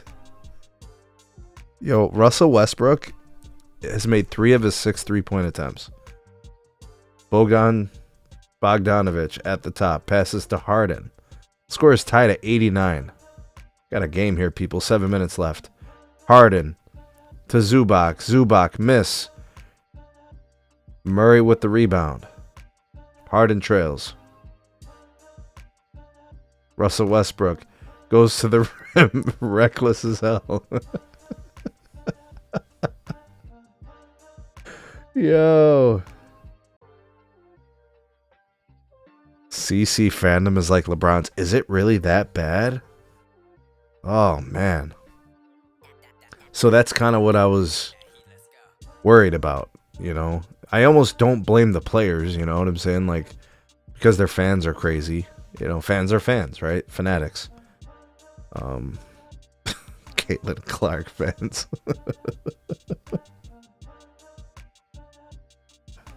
Man.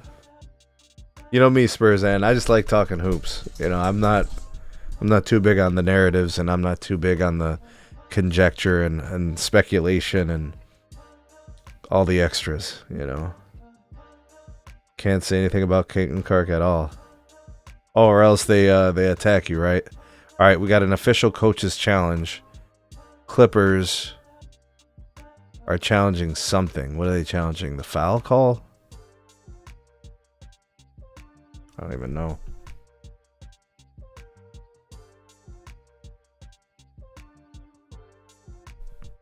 Dude, I'm way behind. My feed is way behind. Let me refresh this.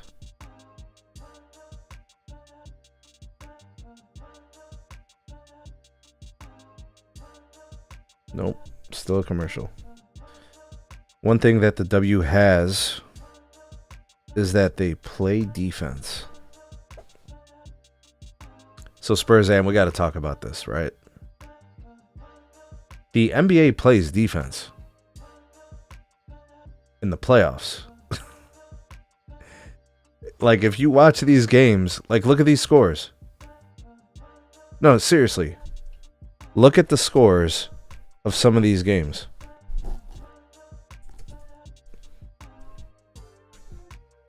The current game that you're watching right now, Clippers and Nuggets, 89 all, right? The Pistons game today was low scoring. The Warriors and Rockets yesterday was low scoring. Now, the Cavs were dropping missiles all over the Heat yesterday, so I get it. The Magic only scored 86. The Celtics scored 103. In the regular season, these teams are averaging 115, 120 a game.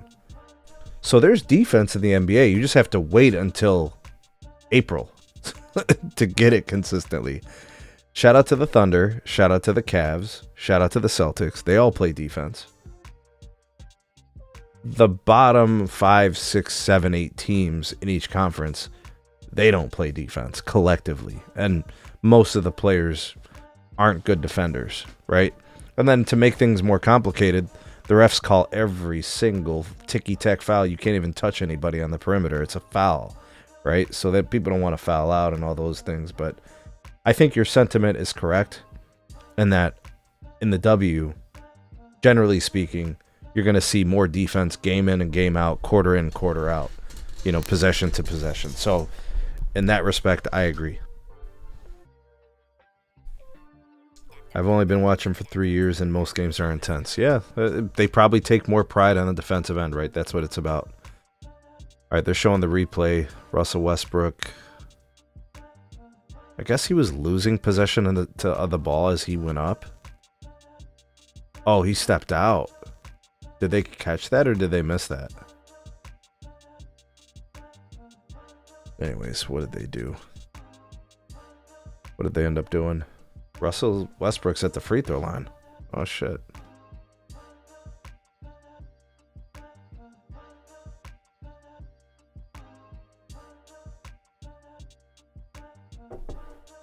Russ misses the first one.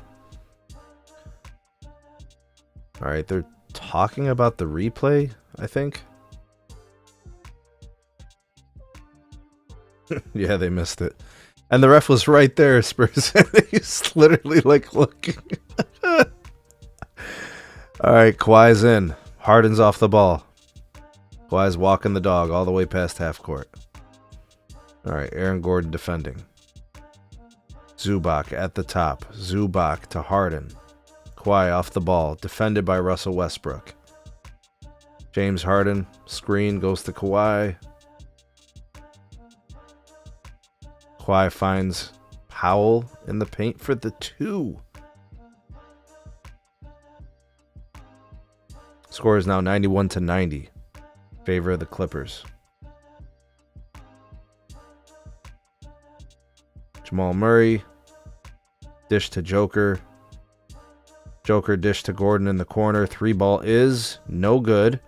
Russ with the deflection to Murray. Murray at the top misses the 3. Michael Porter Jr. with the putback. The Nuggets now take the lead with 6 minutes left, 92-91. All right, here's James Harden. Wow, the Nuggets are killing him on the offensive glass. Harden finds Zubac under the hoop, kicks out to Kawhi Leonard in the corner for the 3. Yo, Spurs ad. Yo, seriously, Kawhi is killing him. 94-92 on the Kawhi three-pointer. Kawhi Leonard has 35 points on 13 of 16 shooting, 4 of 6 from 3. Murray for 3. Miss. Kawhi with the rebound.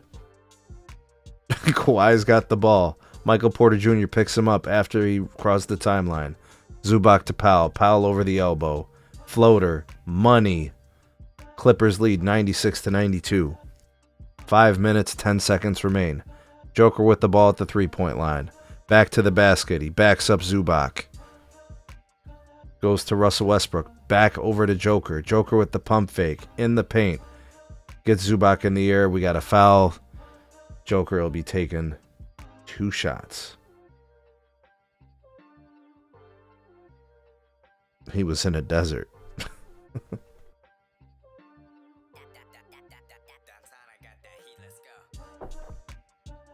All right, Joker takes 2 free throws.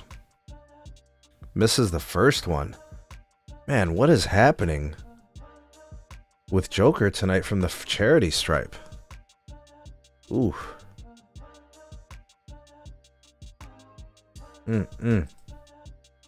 Not good.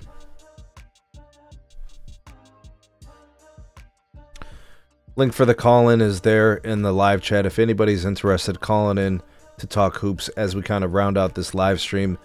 Soon as the game ends, we're probably going to kill the stream, but we will be doing this tomorrow for the next set of games, as long as I can make myself available for those games. We'll be sure to stream as much as we can over the course of the next week for the first round of the playoffs. All right, the score is 96-93. Clippers lead. Off the miss. MPJ with the rebound. Joker has the ball. Back to the basket. Zubac defends. Ball comes out. Joker back to the basket. Faces up against Zubac. Spin move. Turnover. Joker. Turnover. Harden. Joker with the ball. 3 ball. MPJ is splash. Game is tied 96-all.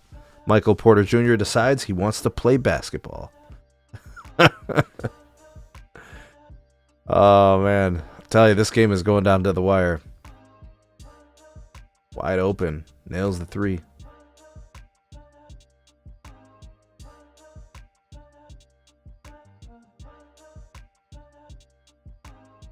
Clippers take a timeout. They want to talk about it.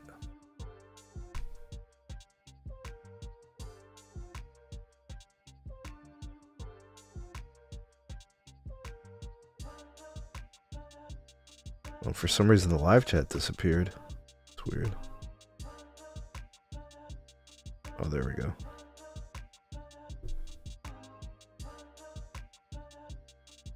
So let's take a look at the full box score.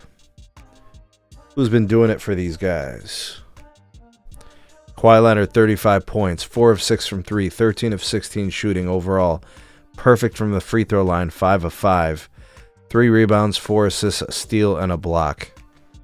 If the Clippers win tonight, I would say Kawhi carried for sure.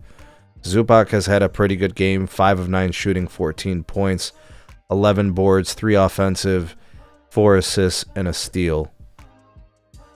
James Harden's been playing pretty good ball, 18 points, 7 of 16 shooting, 4 of 11 from 3, 7 assists, 3 rebounds, 2 blocks, and a steal. Norman Powell's picked it up in the second half. He didn't do much in the first. Much better second half with 10 points. Chris Dunn, 5 points. And then for the Nuggets, Aaron Gordon, 14. Michael Porter Jr., 14. Joker, 24, 11, and 10. He triple-doubled. Jamal Murray, 20 points.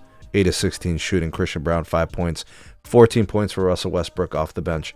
Jamal Murray dribbles. We got a tie score, 96-96. 3.5 minutes left in the game.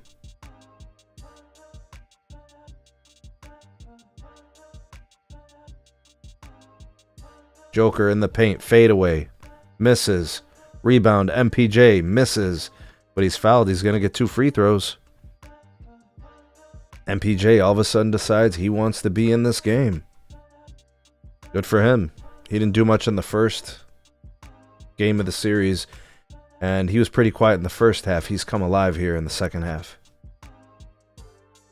Good to see him showing up for the Nugs. And he makes the first of 2 free throws. Nuggets lead 97-96. Tomorrow's games, we got the Pacers and Bucks at 7. OKC Thunder and Grizzlies at 7:30. And then Lakers and Wolves at 10. And that Thunder series, ugh, sucks to be the Grizz. Nothing like scoring with the clock stopped. Good old free throws. All right, Kawhi. He dribbles. Looks like a double team. He goes to Norman Powell. Deflected by Jamal Murray. Kawhi almost turns over the ball.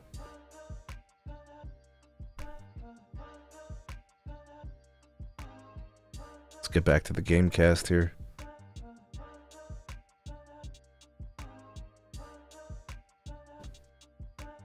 All right, let's see what the Clippers draw up. They've got 6 seconds on the shot clock. Norman Powell dribbles over Jamal Murray. Finds Zubac. And 1. Ivica Zubac. With the and 1, he's fouled. Makes it. He'll go to the free throw line for the chance for the 3-point play. Got Gordon up in the air. Drew the contact and scored. Zubac for the free throw. Misses. Michael Porter Jr. with the board. Jamal Murray dribbles. Crosses the timeline. 3 minutes left in the game. Clippers up by 1. Murray with the steal. Gets the ball back. Man, Chris Dunn had that. Murray double teamed. Almost turns the ball over. Gordon. Did he just miss the dunk? What just happened? Nuggets fans are in disbelief. What happened there? What'd they call it? A double dribble or something? Dribbled the ball with 2 hands. Clippers up by 1, 2.5 minutes left. Kawhi gets the screen from Chris Dunn. Slowly dribbles, caroming around. Oh, come on, Kawhi. Almost a turnover. Back to the basket. Gordon defends. Fade away for Kawhi. He makes over 2 defenders. Kawhi Leonard is crazy tonight. Clippers lead 100-97. Jamal Murray 3-ball. Nails it. That ties it up. 2 minutes left. Man, I'm telling you, the Nuggets, if Jamal Murray is on, the Nuggets are hard to beat. James Harden. Looking for a screen from Dunn. And Zubac. Gets the ball to Kawhi Leonard. Why not? All right, here's Kawhi. Double team. Christian Brown, Michael Porter Jr. Kawhi forces the 3. Misses off the front iron. Michael Porter Jr. turns it over for no reason. Wow. Michael Porter Jr. is still on the ground. Powell takes the 3 and nails it. As he screams at the crowd. What is Porter Jr. thinking there? Oh my goodness.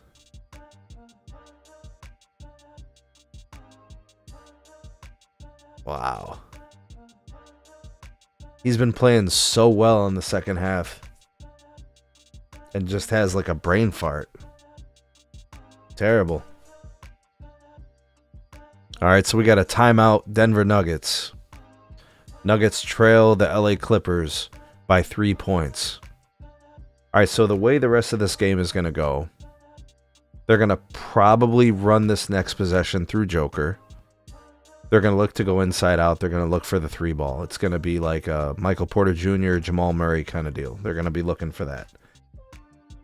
They don't have to take the 3, but I think they're probably looking at that. They're probably counting possessions and thinking, okay, if you know, we've got about 4 or 5 possessions left in this game, right? In terms of just standard possessions before they're going to start fouling, right? So they're down 3. So they've got opportunities to score, but I think the most important thing for the Nuggets is that you come up with a basket here. You know, you don't want to be empty-handed. So if the open 3 is there, you're taking it. If it's not there, no problem. You're looking for Joker to get some easy points around the bucket.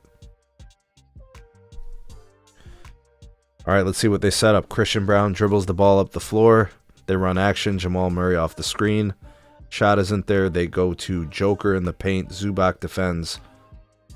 Spin move. Joker fouled. Zubac picks up his 5th foul. There's a minute 16 left. Joker will take 2 free throws.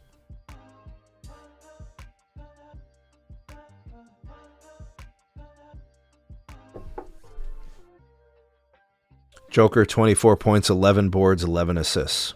I'm telling you, a triple-double. It's just an average day of work for Joker at this point. First free throw for Joker. It's a make. All right.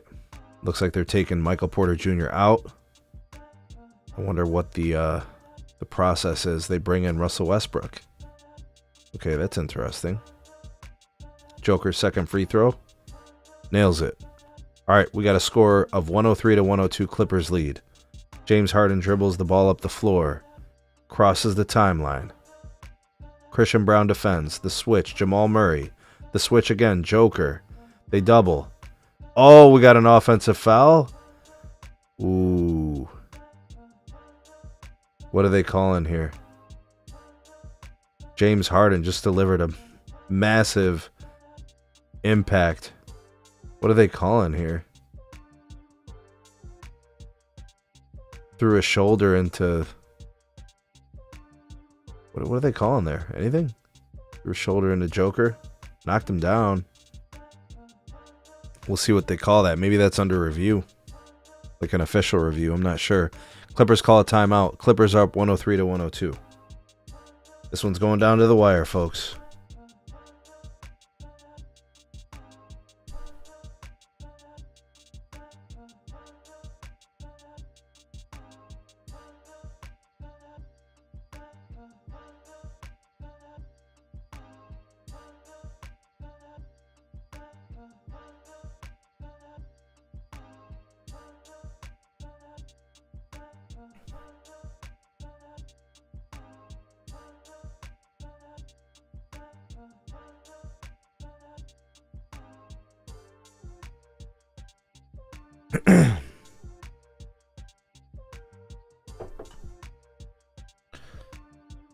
All right, we've got just under a minute left in this game. Clippers up by a possession. Call it. Who's winning? Oh, man. I'm going to go... Man. I'm going to go Clippers. I'm going to go Clippers to win it. All right, Clippers are up 103-102. Minute left. Kawhi has the ball. We got switching defense. Aaron Gordon locked in on Kawhi. Russell Westbrook shades that side. Stop and pop. Kawhi nails it. Oh, shit. Kawhi is out of this world. Kawhi, ladies and gentlemen, 39 points, 15 of 19 shooting, 4 of 7 from 3. Christian Brown dribbles, finds Joker. Joker with the turnover. Huge mistake. Kawhi with the monster steal. Ladies and gentlemen, Kawhi has been the Kawhi of old. Not an old version of Kawhi, the old version of Kawhi. James Harden goes left. Misses. Denver gets the ball. 10 seconds. They're down 3. Jamal Murray to Christian Brown. Step back 3. Brick. Joker with the rebound. Fadeaway 3. Brick. And the Clippers win. Yes, Mitts. What was Joker thinking? Oh my goodness. If anybody wants to talk the game, the link is in the chat. Before we close down the stream, I'll post the link if you guys want to call in and talk Clippers versus Nuggets tonight, or if you want to talk Pistons versus Knicks, or any of the playoff matchups that we've seen from either yesterday or the day before. All the game ones, all the game twos, whatever it is. Man, that is a tough loss for the Nuggets. Guys, I'll be honest with you. Watching these games, these 2 games of this series, The Clippers could be up 2-0. The last game the Clippers had, they kind of sort of choked it away. The Clippers could be up 2-0 going to LA. Like, it was that close. Man, Kawhi was amazing tonight. Oh my goodness. Kawhi was so good. Kawhi was incredible offensively, and he made huge defensive plays too. Spurs, and it is what it is. Every dog has its day, as you say. Yo, that's 2 games in a row. Kawhi has been on point. So that the Clippers at the end of the season, as they were heating up and getting hot, it looks like it's carried over into the playoffs. Kawhi is in top form. He's healthy. You know, James Harden is playing pretty good basketball. I mean, look at the box score. It was mostly Kawhi. I mean, Zubac had a decent game. James Harden had a decent game. Norman Powell had a good second half, but he was quiet in the first half. I mean, it was Kawhi. Kawhi carried. 2 steals and a block, 5 assists, 3 boards. 15 and 19 shooting, 4 of 7 from 3. Kawhi was excellent. For the Nuggets, I mean, Gordon was good. Michael Porter Jr. had a pretty good second half. Joker was pretty good until the turnovers. So if I'm being objective, the Denver Nuggets were in this game with a chance to win, and I'm going to call a spade a spade. Joker choked it away. He turned over the ball, and that is how they lost the game. He kind of gambled with some passes. This one's on Joker. Like, I get it. He had 12 rebounds. He had 10 assists. Joker had a triple-double. But he had 7 turnovers. This loss is on Joker. Jamal Murray helped. He contributed 23 points. 9 of 17 shooting. 4 of 8 from 3. Russell Westbrook helped. 14 points. 5 of 11 shooting. Russell Westbrook shot 3 of 6 from 3. Joker lost this game tonight. Now do that again, Leonard. Oh, my goodness. Hey, Spurzan, thanks for hanging out. Thanks for watching the stream. Appreciate the engagement in the live chat. Shout out to Razor, who was in here earlier. Spence was here earlier as well. Appreciate you guys for being active in the live chat. Until next time, and yes, odd choices for Joker.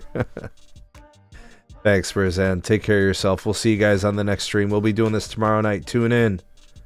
We'll do it for the next set of games. Good night, everyone.